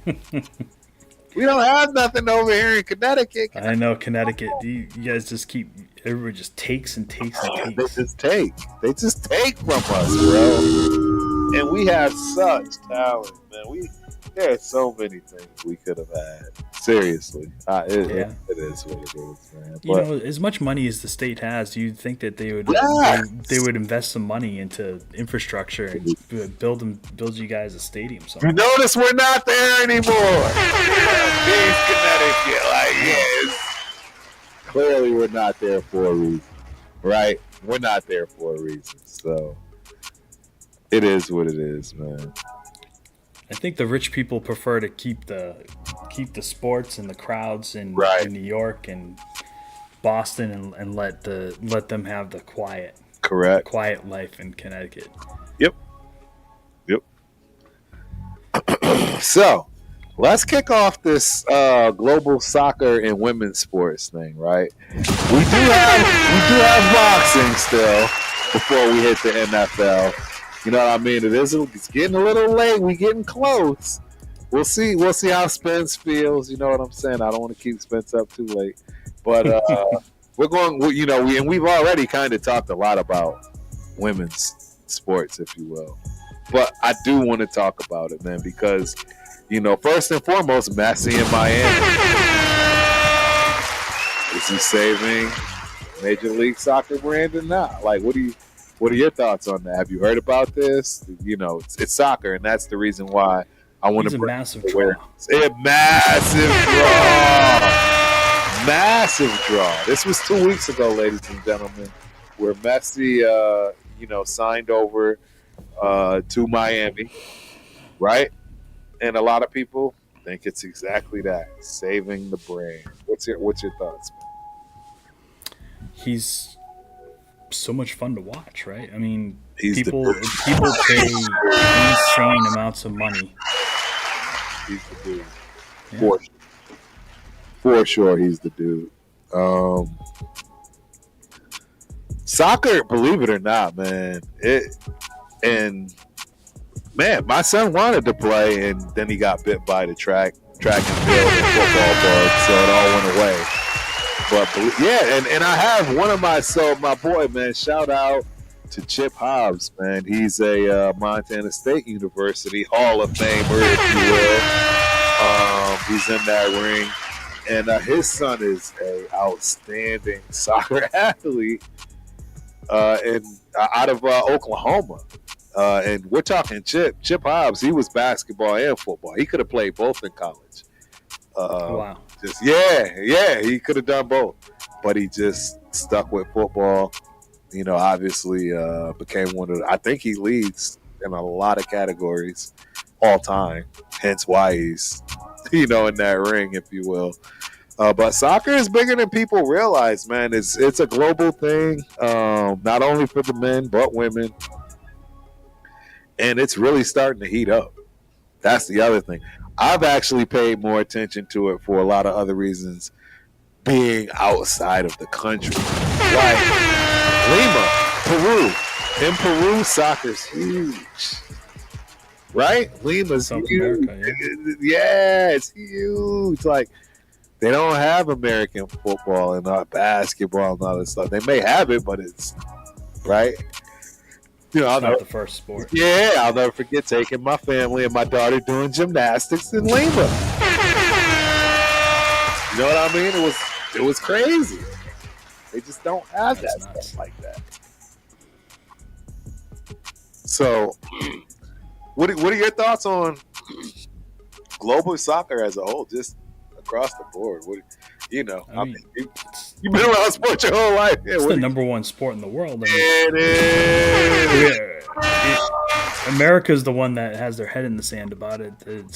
Soccer is the biggest sport in the world by far. I lived in England for half a year, and I got to witness how big the Premier League is. And I mean, it's everything.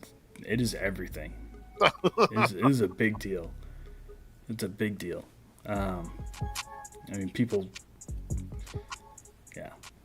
people love soccer. Yes. They love it. Like the World Cup is an event. I mean, even we get into the World Cup. Yes. And we stink. We're terrible. Yeah. We don't come close to what? Yeah. Right. Imagine being like from a country that has good soccer players. And I mean, the thing is that like I think our just a lot of countries don't have the breadth of sports that we have here, right? Like people have a lot of options. So soccer, a lot of people play soccer, but it's just not. It's not built like it is around the world, right? Like in Europe, I mean, they're grooming these kids to be professional soccer players from the age jump 12 on, yeah. Like we do for football and basketball. Right. It's the same thing. You're absolutely right. And is that culture going to penetrate into America? I think eventually it will take hold, right? But it hasn't happened yet. I thought it would. I used to joke with those guys. I was like, we have more infrastructure, we have more facilities, we have broadcasting. Right? Like, I was like, we have more money. It's like it's just a matter of time. Correct. It's just a matter of time before we take it over. And I thought the MLS would grow a lot faster than it has, but clearly it's a tougher nut to crack than I thought. Yep. And now you've got the Middle East getting involved because they're trying to diversify, right? That oil money. Like that oil money is going to go away at some point. You better have Plan B. Right. At some point, yeah. Yeah. You have to have something outside of that.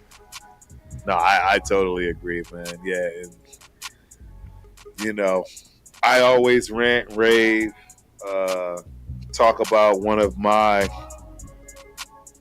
most beloved and cherished athletes, and Kennedy Fuller, man. Shout out to Miss Kennedy Fuller, youngest woman. Yeah, she plays for the Angels. Like, she's all world everything to me. I remember talking about this little girl. I don't know if you even remember, Spence, but I'll never forget. I'll never forget just seeing her at like 6. I remember coming into the office talking to you like, dude, I just met this little girl, dude. She's the most competitive thing I've ever seen. What? I'll never forget it. Just the most competitive. It's wild when you meet people like that. They just got that. And you know it. And she wasn't even in the right sport. But she still crushed it because she made everybody else know I'm that. It was wild to watch her crush gymnastics when she wasn't good at it. Shout out. And I shouldn't say wasn't good, but you just know what I mean. She's where she's at in soccer. She's literally goddess. Right? The youngest women's soccer player across the board, man. I mean, I love talking about her.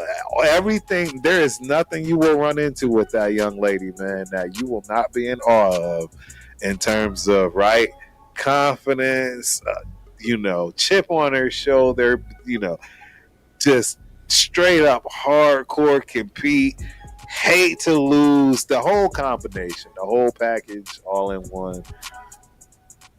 I saw it with my own 2 eyes up front. I'll never forget it.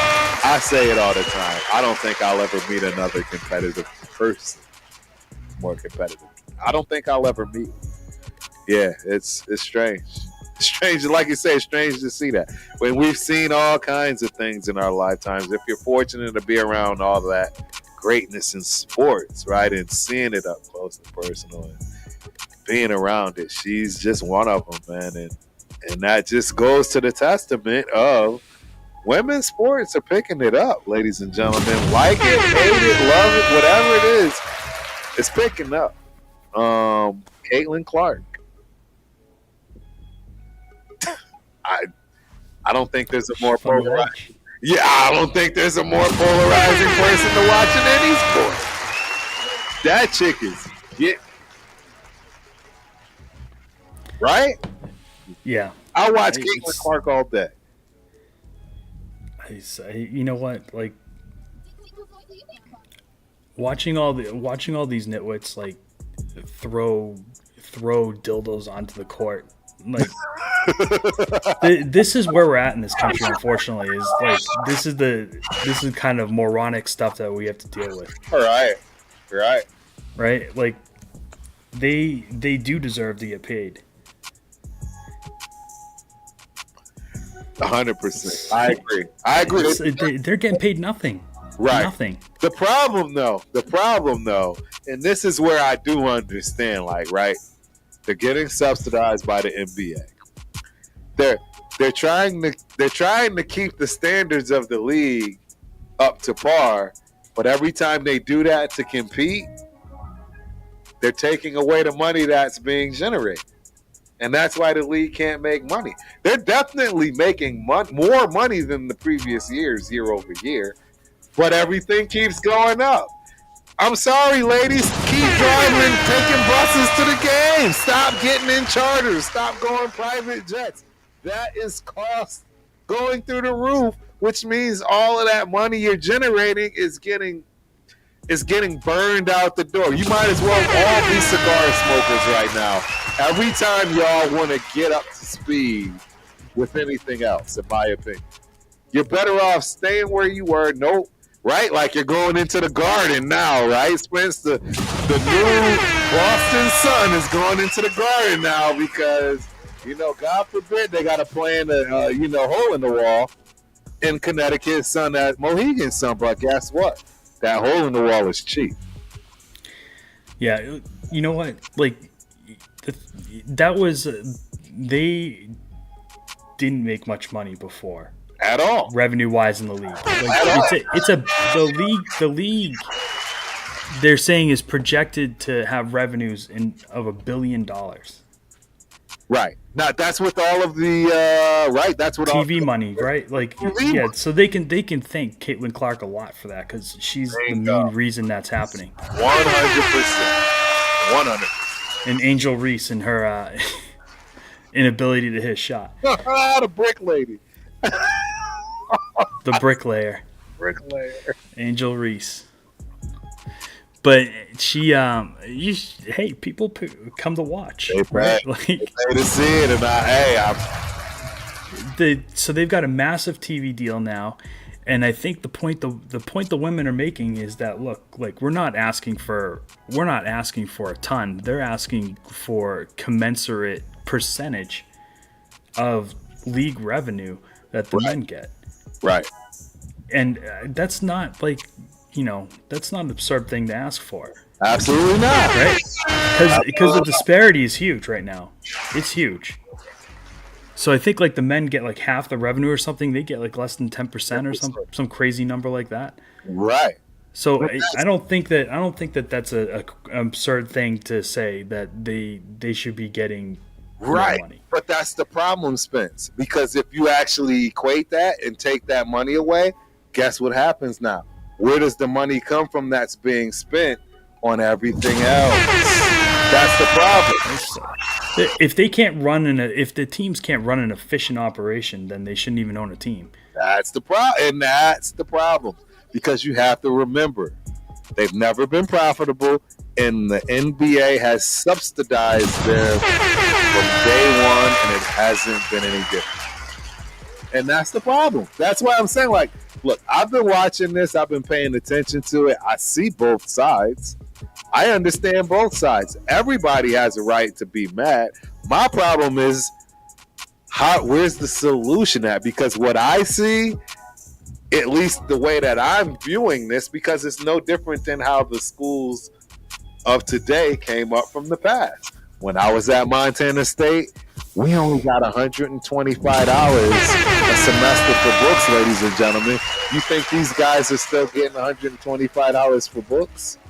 But you see my point. The Big Sky was big back then, all that good stuff, because they kept the cost low. Yeah, we were on scholarship, but we still only got $125. This is how I'm looking at the WNBA. And it's amazing that this whole thing came up because I think it matters. I guarantee you where Connecticut Sun played is way less expensive than having to pay for the Garden. You see my point? So where does that money come from now? Sure, you just made more money in deals, etc. But now you're paying the Garden more money instead of going back to Mohegan Sun, where it's only 10,000, right? And you weren't filling that stadium to begin with, anyways. See, these are the things they don't talk about. That stadium was never being sold out. But that's the difference. Their attendance is going to triple. It should, absolutely. In Boston. It should, absolutely. It should. The key word is should. But the reality is it going to compensate for those added costs of the Garden? I'm telling you right now, they got high school and all other kind of games being played at Mohegan Sun. And you're already saying it only holds like 10,000. So I'm telling you, it's not a good venue. But that good venue for a professional team, though. Exactly, but it allowed them to do what they're doing. It's no see. So this is how I see it. It's no different than the average person with a job. We get a new job and we make 20, 30 grand more. What do we do, Spence? We add 20, 30 more to our budget. We don't stay at the same budget and reap the benefits of the new money. No, we up things. Yeah, so their broadcast deals where the money's at, because that's set to triple this year. That's where the money. That's where the dogs are. That's where the big bucks are at. I agree. So sponsorship, like they're gonna get more revenue coming in from sponsorships and things like that. But it's That's what you see what I'm saying. That's why, and I want to have the real conversation. I love for somebody to really talk about that piece of the meat and potatoes, because that's really what's going on. The bottom line is, if the WNBA stayed where they were supposed to stay 5 years ago, they would be profitable today. Am I wrong? At least somebody tell me I'm wrong there. If the WNBA would have kept their costs exactly where they were 5 years ago, and this new money that they've gotten over the next 5 years, they would be profitable for the first time. But guess what they do every time they get a penny? Need a new venue, new uniforms. Got to give more money out to the players, more money out to the people that run the league. You can't. You're robbing Peter to pay Paul, praying that it's going to catch up. That's basically what you're doing. Just like the average American. When they get a raise, they don't go put that in the 401k. They're right. They don't go, find the new Roth IRA. They don't do none of that. They just up their lifestyle. I was eating McDonald's. Now I'm eating Chipotle. I don't know. I'm off the McDonald's dollar bill. Now I'm eating Chipotle because the league is up. That's how I view this. And I would pray for... Please, somebody tell me I'm completely wrong. I'm completely out of it. You're not wrong, but the problem with the argument is that it's not about necessarily, like, from the perspective of the players. It's not about about the profitability of the league. It's about just commensurate pay. Correct. No, I'm never going to win the argument with the players in terms of how I'm looking at this. That's never going to happen. That I already totally succumbed to. Yeah.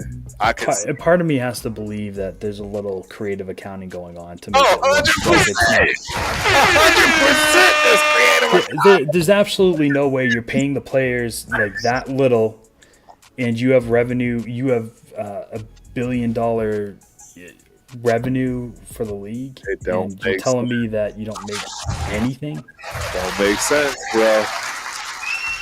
It sounds like maybe the NBA's, trying to recoup some of that investment. Possibly. It's very possible that, and they can't divulge that accordingly, right? It could be that we have no idea. Obed Perez in the building. Tell him something. Appreciate you for coming through. Hope you enjoy the show. You came right in time, Obed, because we still got that boxing segment, man. And yes, we are getting to the NBA. NFL, ladies and gentlemen.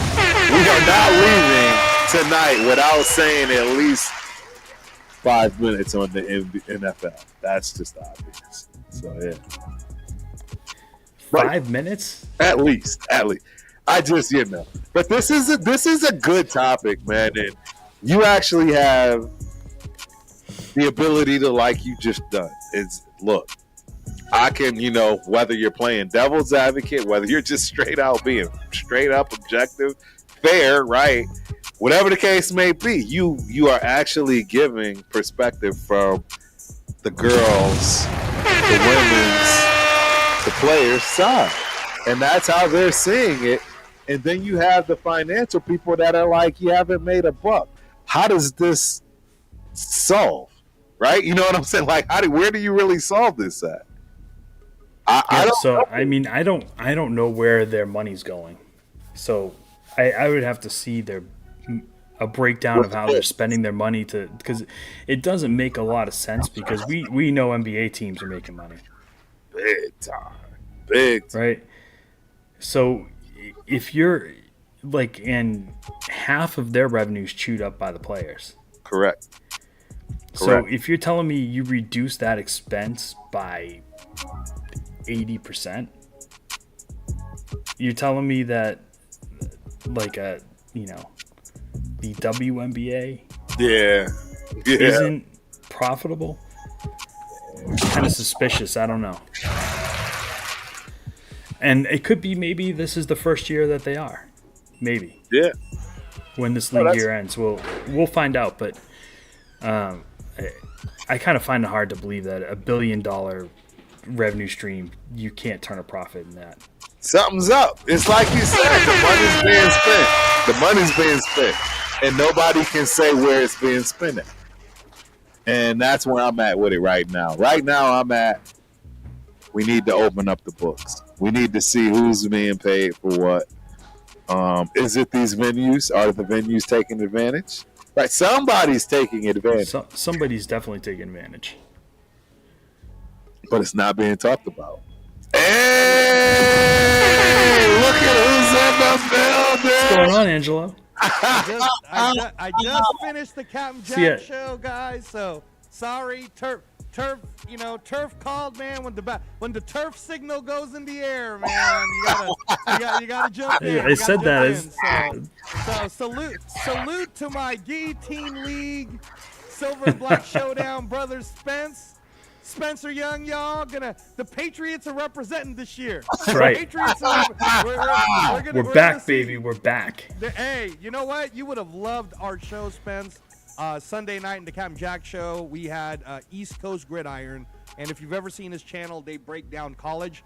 I've been trying to get him on Turf's show. Actually, I want to be on with Turf and Dante one of these nights. I just gotta work it out with Turf. But Turf would love this guy because this is a guy who loves Sincere McCormick. He for real. He has the Raiders only winning 6 games. He has us finishing last, but he also says that next year we're going to be crazy good, and the year after that we're going to be really good, and the year after that we're going to be like Super Bowl good. So that's the way he sees it. He's seeing the long game, the long picture. He's basing it on the coaching. But I say that, Spencer. I just don't know if Pete Carroll's got 4 years, man. No, he doesn't. We know he doesn't. Go ahead. But I did all that build-up, Spence, because what he predicts in his channel, and a lot of his other scouts agree, because it's a whole bunch of scouts, is that the Patriots will be first place in the East. Wow. That you guys will win at least 10 games. And check this out. This is going to blow your mind, bro. This is going to blow your mind. He's got the Jets second. Okay. What? That's wild. They're going to be 9-8, right? And he's got the Bills third, bro. He's got the Bills third. We talked about that. That's the curse. Right. The curse, dude. This is what you get. You can't do hard knocks, man. It's going to kill your season. Well, I mean, there's a reason the Patriots never did that crap. Yes. Well, I mean, look. Let's talk about this, right? So, James Cook finally signs his extension, but his ass wasn't really training. So usually when that happens, you end up being bad. So Spence, I can tell you right now, I ain't taking James Cook, and that's not me trying to play around with you. I'm not taking James Cook. Like, you can have him, bro. You can have James Cook. All right. Travion Henderson, on the other hand, you're Let's go. Because if you don't get him and he comes my way, man, you better hope he doesn't come my way. I am in love with Travion Henderson, bro. I'm going to tell you right now, the love affair is going to continue this week. You watch. He's been cooking the Vikings up, man. Just throw him in the wok. He's been cooking them up all week. He's a dude. I am telling the Silver and Black Guillotine League right now, if you got, I don't even know who's on the chat yet, Turf. I'll look in a second. I'm telling y'all right now, man, Travion Henderson, if he comes my way, you can kiss that goodbye. You can kiss it goodbye. Because here's the thing, Turf. In the Guillotine League, as you may remember last year, and I understand you're busy with the gymnastics and the GGs, and we got the boxing show going on, all the bit, but 18 people are drafting. Now I want you to think about that for a second, Spence. 14 rounds, 18 people, okay? By the time I get to number 18, bro, the best guy.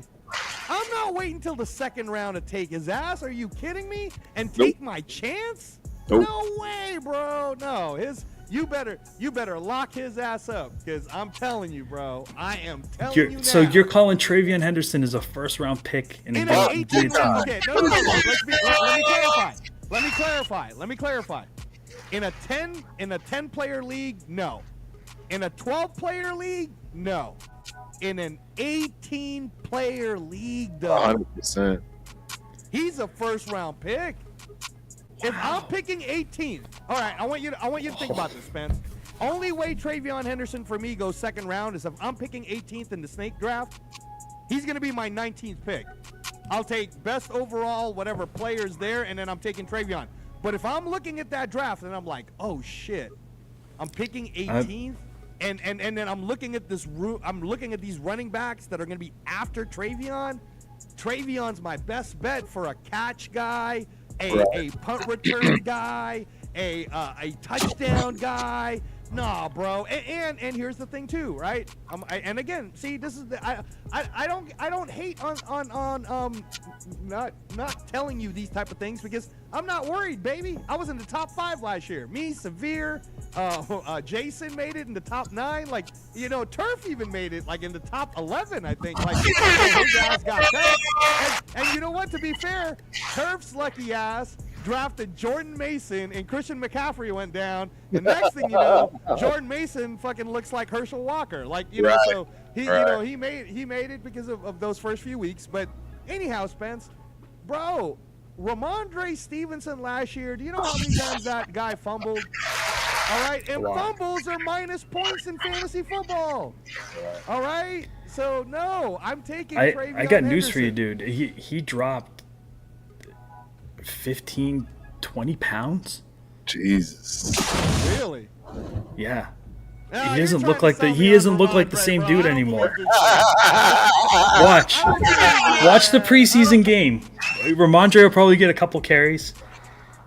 Watch. He's a different looking dude now. I'm definitely not taking his ass. You can have him, man. So he said that they asked him, they said, why did you drop the weight? Right. And he said, bro, have you seen this kid run? Travion Henderson. Yeah. Dude, he's like, I'm trying to get every ounce of speed out of my body I can. Yeah, because I can't compete. Right. Bro, It's exactly what he's saying. He's like, this dude's coming for my job, and there's nothing I can do about it.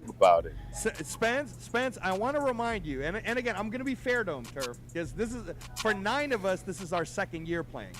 For you new guys, we don't want you to be all surprised. This is not like a regular league, okay? No kickers, no defense. I love it. 1 quarterback, 1 tight end, 2 running backs, 2 wide receivers, 2 flex players. There's only 6 people you get to have on the bench. The goal of the Guillotine League in Matthew Berry's app is to not get eliminated. That's it. You're not going heads up against anyone. You're playing against the points, right? So what you don't want to be is last. Now I ask you again, sir, Spence, if you're picking number 18, 17 other people just made a bunch of picks.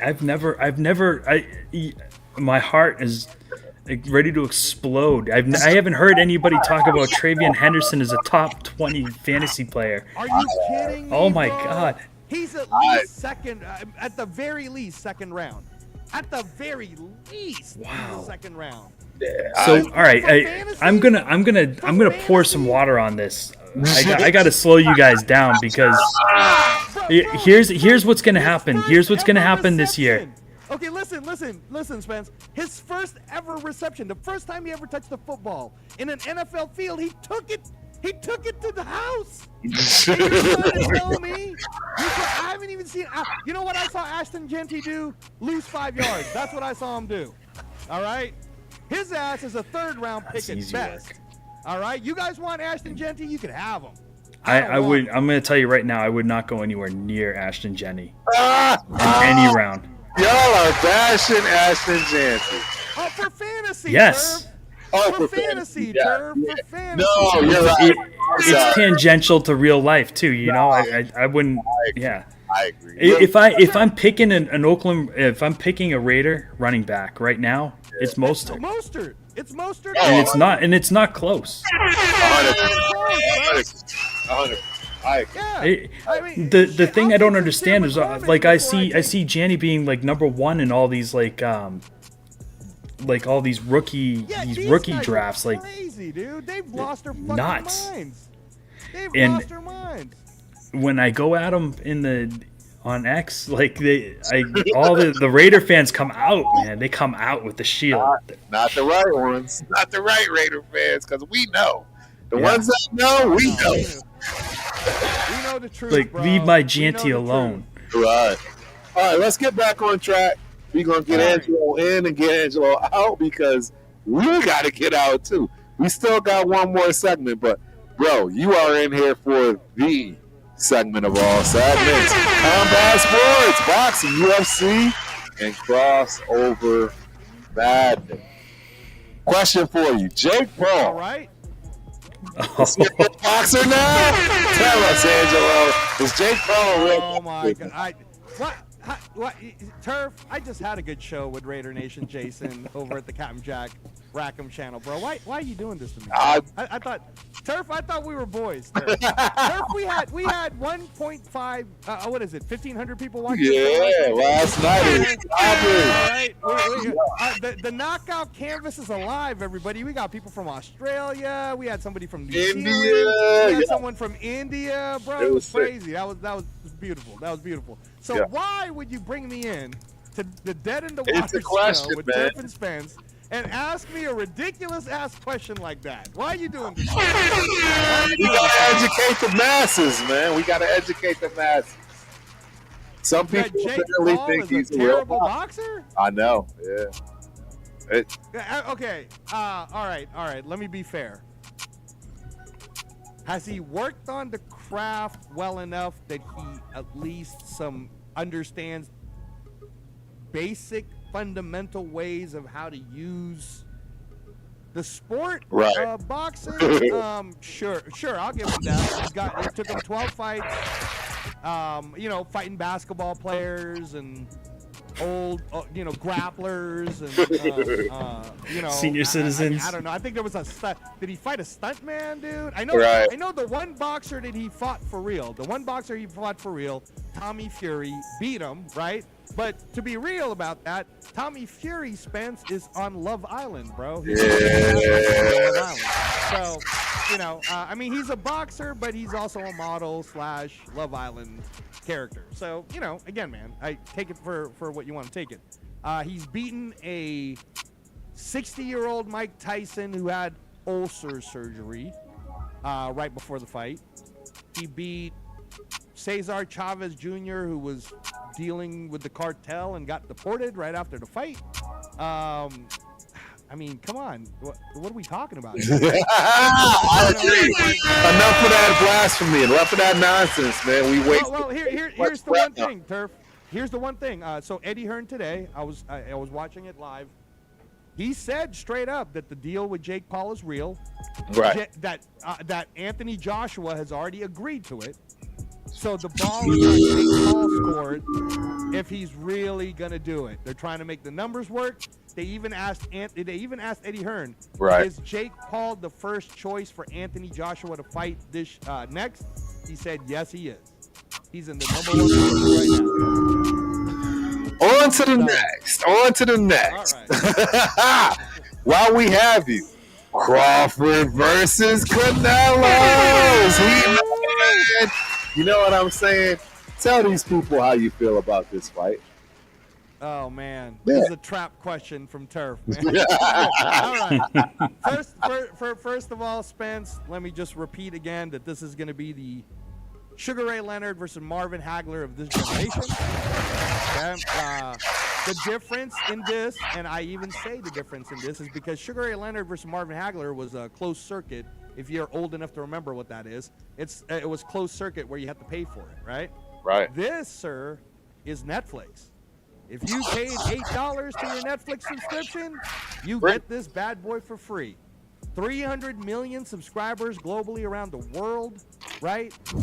Netflix is behind it. The WWE is behind it. The UFC is behind it. The NFL, Spence, is running commercials for it.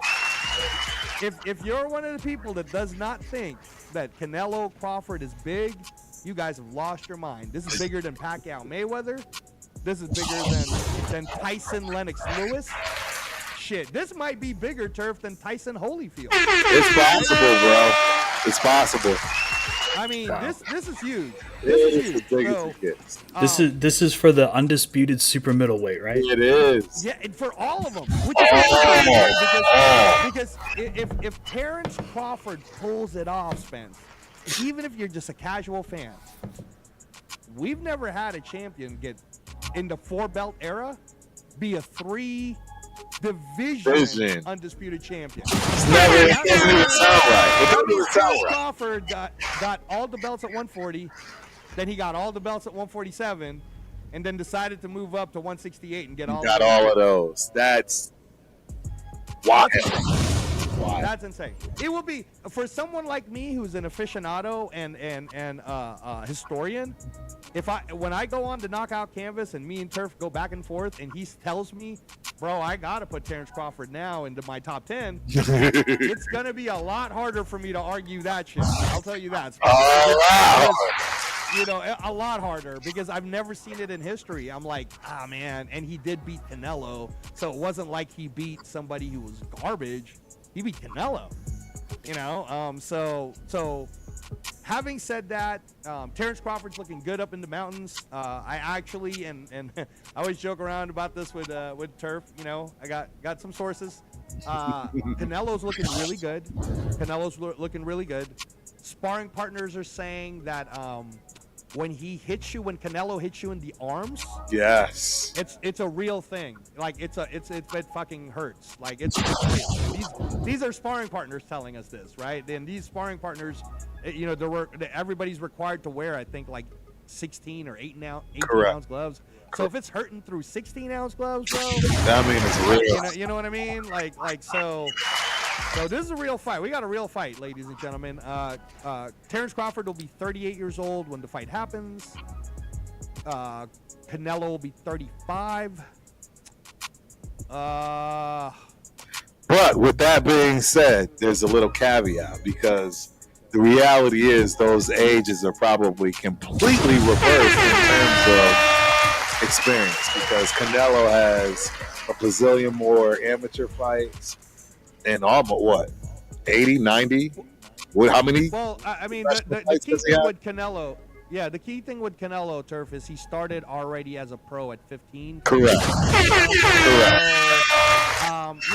There's a lot more pro usage in the body, I would say, right? But Turf is absolutely right, Spence. Gennady Golovkin, you could say if we were just talking pure middleweights, 160s, right? One of the best we've ever seen. We saw Marvin Hagler, we saw Carlos Monzon, And Sugar Ray Robinson always gets talked about, but when you're talking pure 160, Gennady Golovkin, man, he was the boogeyman, and He was and that he dude. did his thing. So I say that to say, Spence, that I was front row to watch Golovkin fight Canelo twice here in Las Vegas. I still believe to this day that Golovkin beat him the first time. That was not a draw. I agree. The second time, I did score a draw, but they gave it to Canelo, whatever. And if Canelo could sustain that punishment, I don't know how Crawford hurt him. Okay? But at the same time, it's the human body. It's not a machine. So how many of those type of punches can you take in your lifetime, right? So like Turf saying, Canelo's gone through a lot of punishment throughout his career. So I see where he's going with this. And also Crawford's never lost. So if you've never lost and there's no blueprint to beat you yet, then how do you even know, right? Canelo has already lost. He lost to Mayweather. He lost to Bivol, right? He's lost. So I gotta go Canelo, man. I understand. I can't. Spence, I've never seen Canelo get dropped by all those power punchers, and I've never seen Terrence Crawford punch that hard at the higher weight.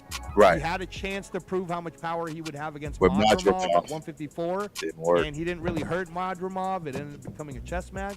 Yep. So it's different. It's different for Crawford to stand in the pocket and trade and knock down people like Errol Spence or Sean Porter, Jose Benavidez Sr., right? Like all that stuff. That's fine. Right. Bro, Canelo's a different animal, man. He is. He's just a different animal. If it goes the distance, who's the better technical fighter? Who could win the rounds? Crawford. Yes. Crawford. Yes. That's why I kind of compare it to Sugar Ray Leonard versus Marvin Hagler, because Sugar Ray went in there with that game plan of when his brother yelled 30 seconds left, then he would flurry. Yeah, right. And then he would get away. So then it somehow kind of made the judges and again, man, look, revisionist history, guys. Don't nobody in the chat try to tell me that Sugar Ray Leonard, especially you, Papa Rundown, if you're listening to this. I don't want to hear about how Sugar Ray Leonard beat the hell out of Hagler. First of all, the judges had it as a majority decision, so that means only 2 judges agreed that Hagler lost. And secondly, the majority of us believe Hagler won. So I don't know what to tell you, man. We're not the kind to score flurries. We like to score actual punches and damage. But having said that, you're right, Spence. If there was a technician that can use length, right, score, get out of the way, use footwork, that would be Terrence Crawford. The thing, though, that I have to warn you is there's a reason why Canelo is extremely difficult to fight within that style.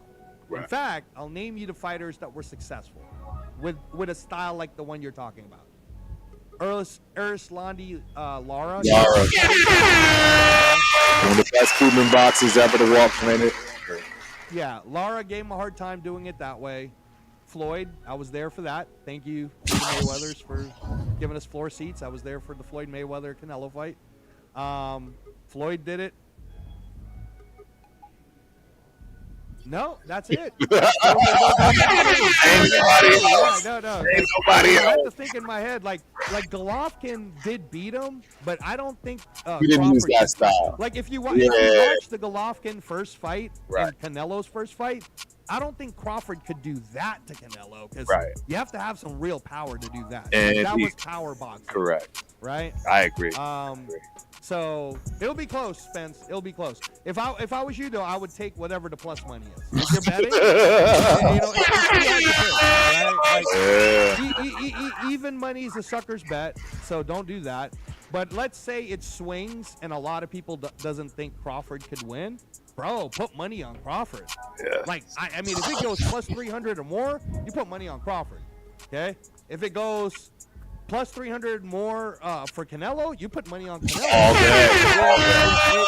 If somehow it ends up being plus money for the over, you take the over. Correct. Right? If there's plus money on the under, and I know Turf, this is what he's gonna do. if it's like plus fucking 2,000 for the under, Turf's gonna put money on that shit. You just never know, man. It's boxing. You just never know. Right? It is. So there's a lot of different ways you could bet this fight. It's like a roulette table, bro. You know, so. But it's one of those type of fights, Spence. It's going to be generational. Kids are going to love it. They're going to be talking about it for years. Moms are going to love it. Grandmas are going to love it. Yeah.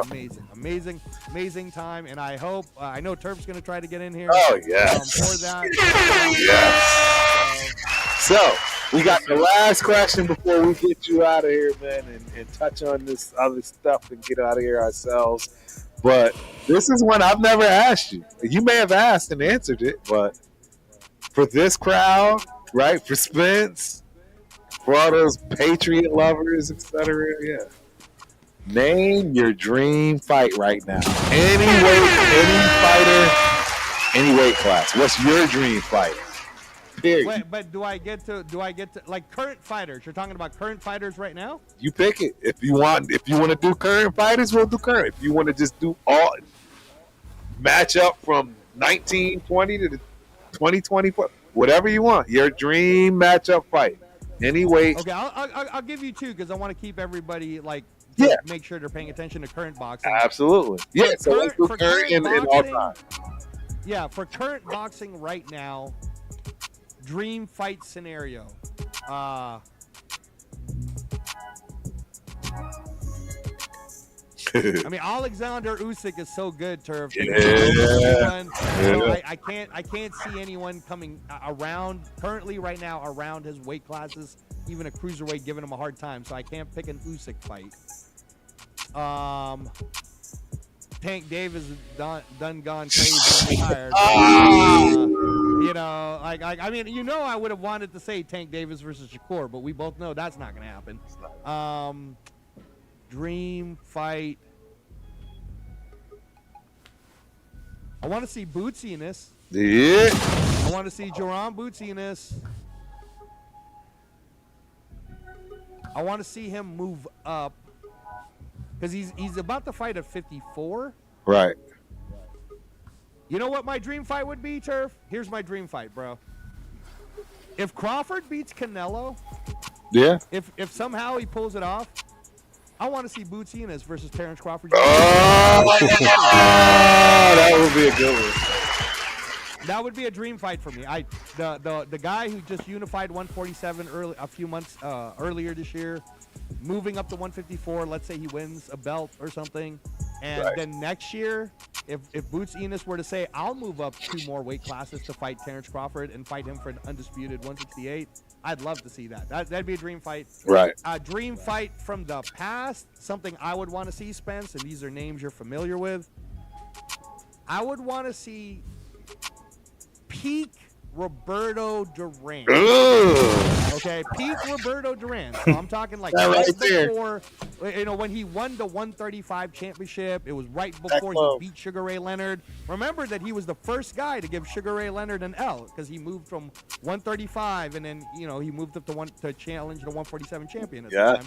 But like peak Roberto Duran at 135 pounds for a dream fight. Right. Against peak Floyd Mayweather. That's crazy. It's wild. Because Pretty Boy Floyd, I'm not talking about what everybody. Pretty Boy Floyd was knocking everyone out. Pretty Boy knocked Floyd out was Morales, Mayweather. Right?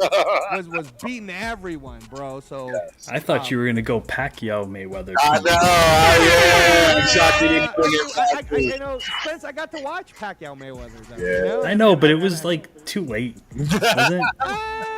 You know what, Spence? Jim Lampley's even talked about this, and you know, Turf knows. Like, when I was with Manny, I remember being in Canada with Freddie, and they were trying to put the deal together. Something fell apart in 2010. We were in Canada, and we were talking about it. So we thought it was going to happen. It didn't. Right. And then, you know, years went by, and then 2015, the two of them went together. But you dial that back 5 years and ask yourself this question, Spence. Did Mayweather's style really change? Did Pacquiao's style really change? Right. So would we really have seen a different fight? I mean, I don't know. We'll never know. the one like asterisk to that fight in 2015 is Manny Pacquiao's shoulder was legit hurt because he had to legit have surgery. So if his shoulder wasn't hurt, would have been the question. If his shoulder wouldn't have been hurt, could Manny have kept up the pace? Because remember, he rocked Mayweather in the 5th round. He did. And he was throwing a lot of punches to Floyd if you rewatch that fight. So the question is, in the second half of the fight, Spence, could it have been better? So maybe you're right. Maybe in 2010 it could have been I always better. thought if they fought in 2010, you would have beat him. Right. Yeah. Shit, man. Manny Pacquiao was smoking everyone at that time. He was. That's what I'm saying. That's why this is what gives people credence to that thought process. But, how about this one, though, Spence, before I go? If Roberto Duran at his peak fought Manny Pacquiao. oh, Jesus Christ. That's and, you know, they both like to bang. They both like and here's the question to you too, Spence. If Roberto Duran at his peak fought Manny Pacquiao at his peak and they fought a 15-round fight. Somebody's not leaving the ring. That's God Ward. That's Gotti Ward all day. That's Gotti Ward all day. That's a Gotti Ward fight. Pacquiao and Roberto Duran. Gotti Ward.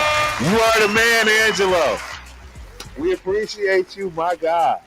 Excellent. Thank you, guys. Thank you. Thanks for coming. Hey, we got to Yes, make sir. this a regular thing, too, to bring you in, right? And you are our boxing expert. Straight up. Real talk. Seriously. Bring you in, give the people a little 15, 20 minutes, whatever, and make sure people are staying up to speed. Even though we do shows, on Wednesdays, we should still continue to do this. And maybe you can have something written if you want, right? You know what I mean? If you want to pull it, yeah. But I like this. Yeah. Just tell me, All right. Cool. Well, I like that you're doing the Turf and Spence Dead in the Water show in the boxing studio. I like that. And, I like that. Again, I'd like everyone who's listening to us now, listening to us on replay, to please follow us Wednesday nights, 8 p.m. Pacific, 10 p.m. Central. That is on the Knockout Canvas on all platforms. The show is growing. We're heading into episode 6. And what's next for you, Turf? When's the next show? What are you doing? Oh, shoot, man. We should be doing the watch party this weekend somehow. We'll see, man. You got people are showing up at your house. Yeah, I know. Exactly. It's still hot outside, bro. Yeah. I don't know. We'll see. Back from vacation, man. Spence might come through. Oh, Spence, you're going to come to the house? That's cool. Did you already do your Raiders-Niners thing? No. Are you going to do a watch party for that? I don't know what I'm going to do. I don't even want to watch that game. Man, we're talking about stuff. It's the Raiders. Okay, all right. I don't want to be a Debbie Downer. I don't want to make you guys sad about it. So, hey, Spence, so remember, not this Sunday, but the following Sunday, August 24th, we're drafting live on the Captain Jack channel. We will also run it on Titletown Sports. So you know how to do that when we do it. I don't know if Turf wants to run it in his channel too, since I don't know if you have the controls for it. Yeah. But that should be a 2-hour show right there, just drafting 18 people, 14 rounds alone. So we're gonna have Spence with us. We're gonna have Jason with us. We have 7 total podcasters, and actually, I'm about to call back the producer of Q Meyer show. Turf. That's a friend of mine. He's interested in joining the Silver and Black Guillotine League this year. So I'm going to talk to him, and if I talk him into it, we might have him in the league. And also Ken Thompson from Sports X Radio. He's talking about maybe he might want to join the league. So you know what, man? When Turf gave up a seat to Spence, I was like, all right, bro. All right, man. I mean, Silver and Black Guillotine League is going to have a lot of media behind it, but that's It cool. is. No problem. It is. And hey, don't worry, we all affiliated. We'll all make it work. That's right. So thanks, guys. Thank you. Absolutely, man. Appreciate you for coming through. Hey, that's Coach Angelo. Ladies and gentlemen, it is late. I'm not even going to give y'all my take on anything because you already heard that Tuesday. I want to talk to Spence about what is going on in the NFL today. I want to hear what your thoughts are. Seriously, man. I mean, Your team is cooking, brother. I'm gonna just tell you straight up. I admire what's going on over there. I see the stark contrast and difference between our senile old guy trying to act like he's tackling people at 80, just putting himself closer in the hospice. Wow. You guys over there, you know what I'm saying? You're going to have to protect Mike Vrabel for going in, trying to stop fights that are real and legit. And, you guys are going to come out, spitting and snarling and ready to kill somebody on the next game. Like, what's the vibe, bro? Real talk. I want Raider fans to hear this shit because it's. I mean, yeah, burning.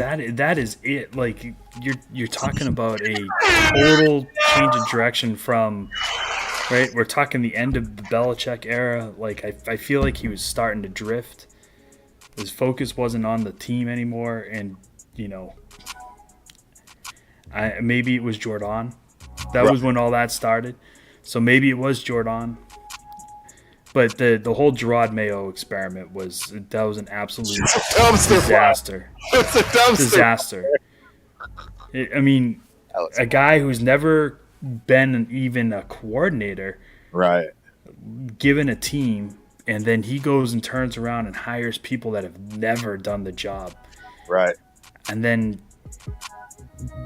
by some stroke of luck, we managed to beat the Bengals. Right. But by week 6, he'd lost the team completely. Completely. The difference between that and now, I mean, you have people that will literally go in front of a car for Vrabel. All day. He's got soldiers.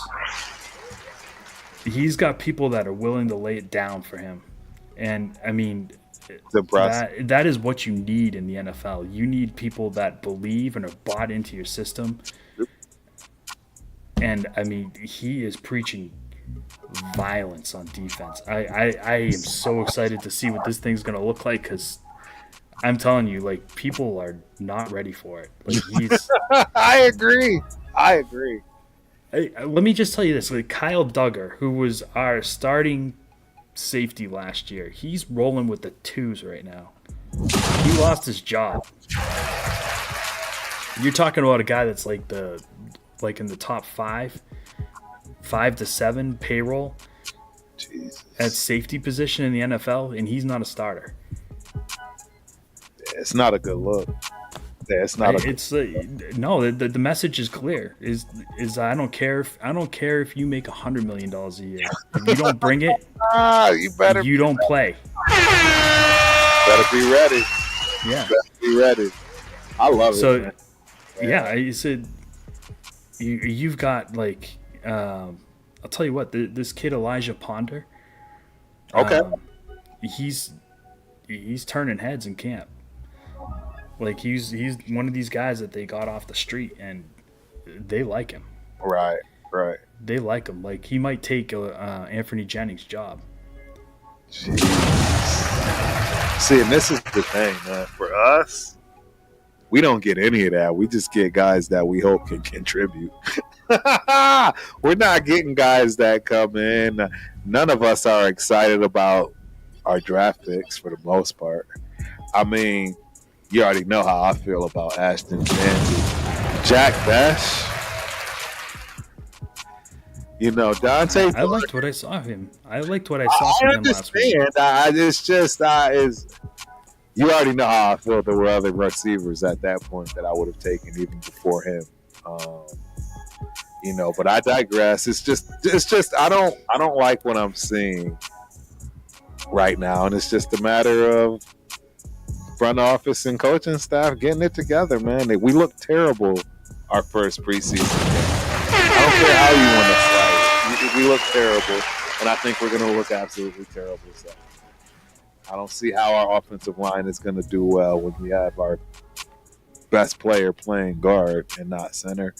There's just a lot going on, man, that I don't, and that's why I'm like, I'll just bask in the glory of everyone else that are happy about what they're seeing, what they're doing, because it's just not it for the Raiders. And I see the writing on the wall. Give it another 2 years, and we'll be right back here, square one. New regime, new coach, new everything. And then they'll be bringing in their new players, right? We'll have some guys that do something these first 2 years here now with Pete. They'll be washed away, pushed to another team like Jacorian Bennett, like Wilkins. And then we wouldn't wonder why no superstar wants to come play here. We wouldn't wonder why we can't get a Ben Johnson to come coach here. It's obvious. And I just can't. I don't know what else to do but be honest about it. You need some swagger. We need a lot. I mean, that's what the Raiders were, right? I think of the Raiders back in the 80s and the 90s, like they had attitude, right? Like they had an image. 100%. Right.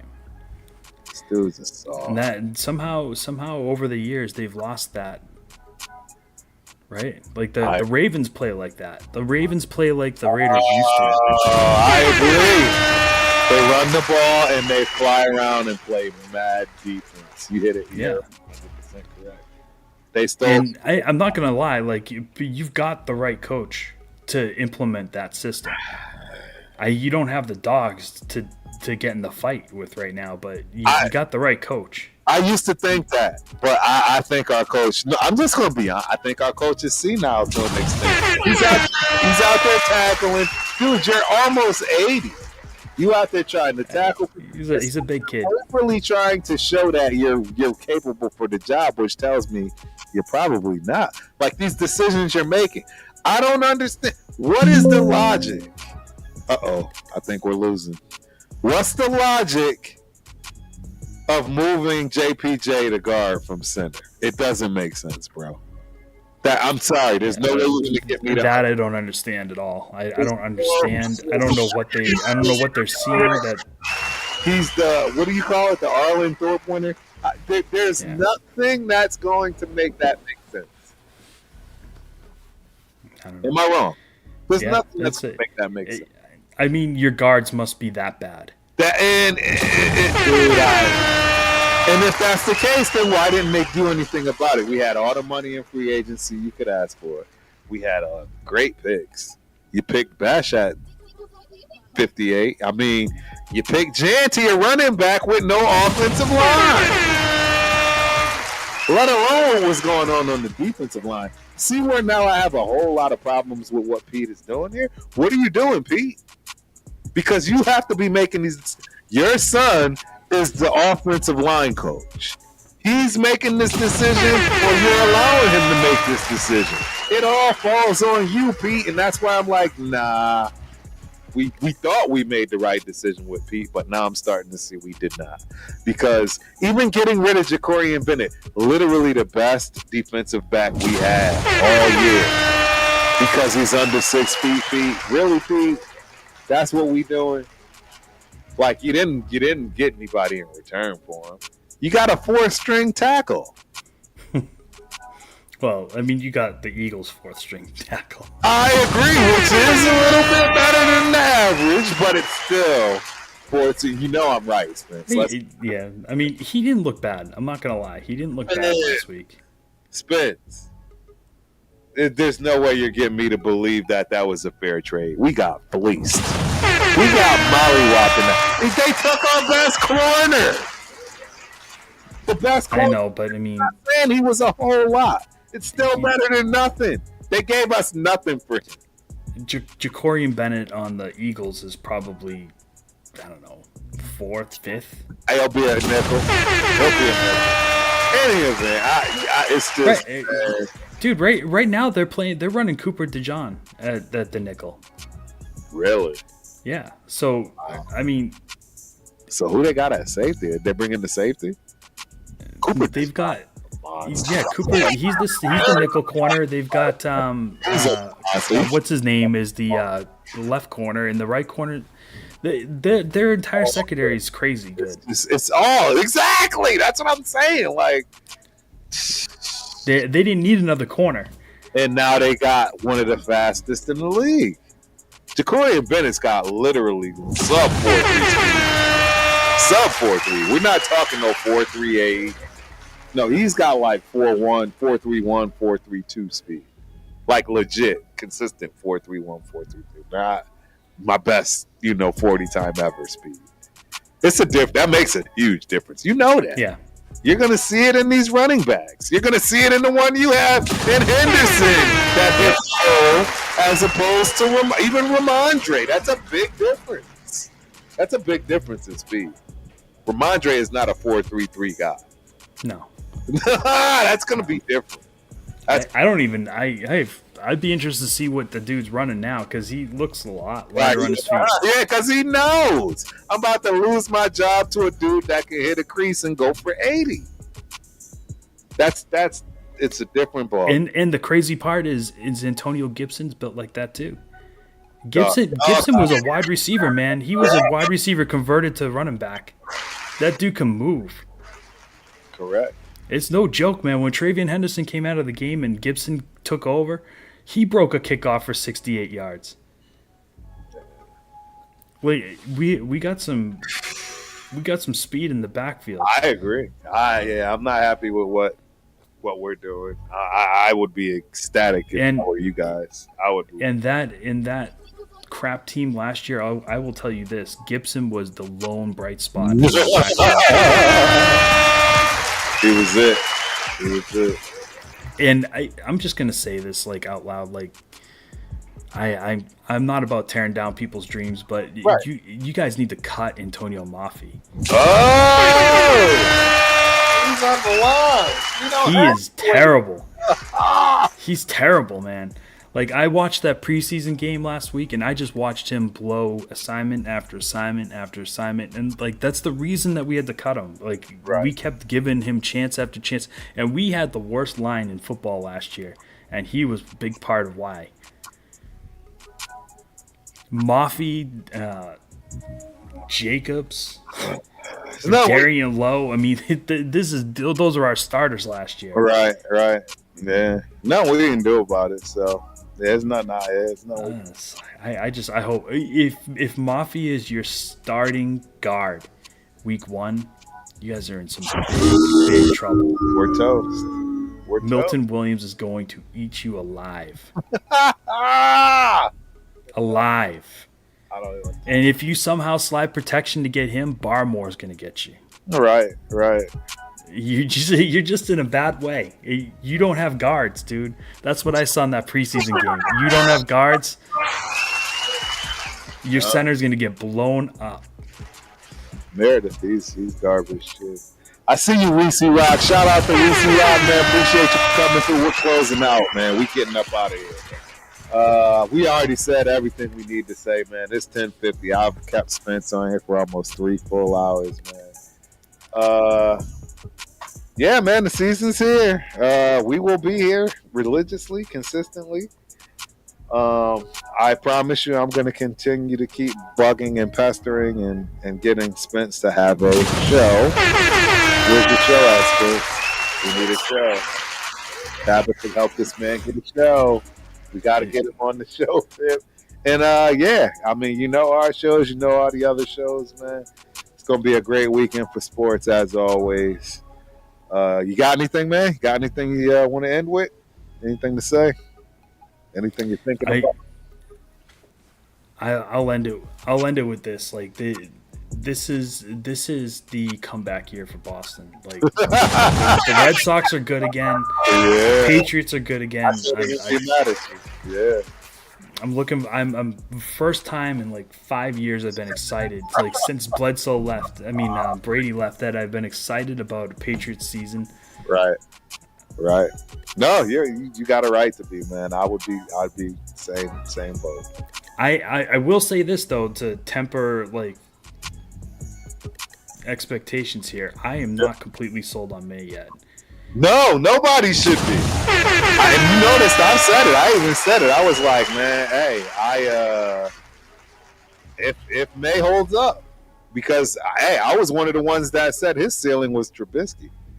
Yeah, I'm with me because he's already. I mean, if anybody knew how I felt in the draft last year, people knew that I was not in favor of Drake May. Yeah, correct.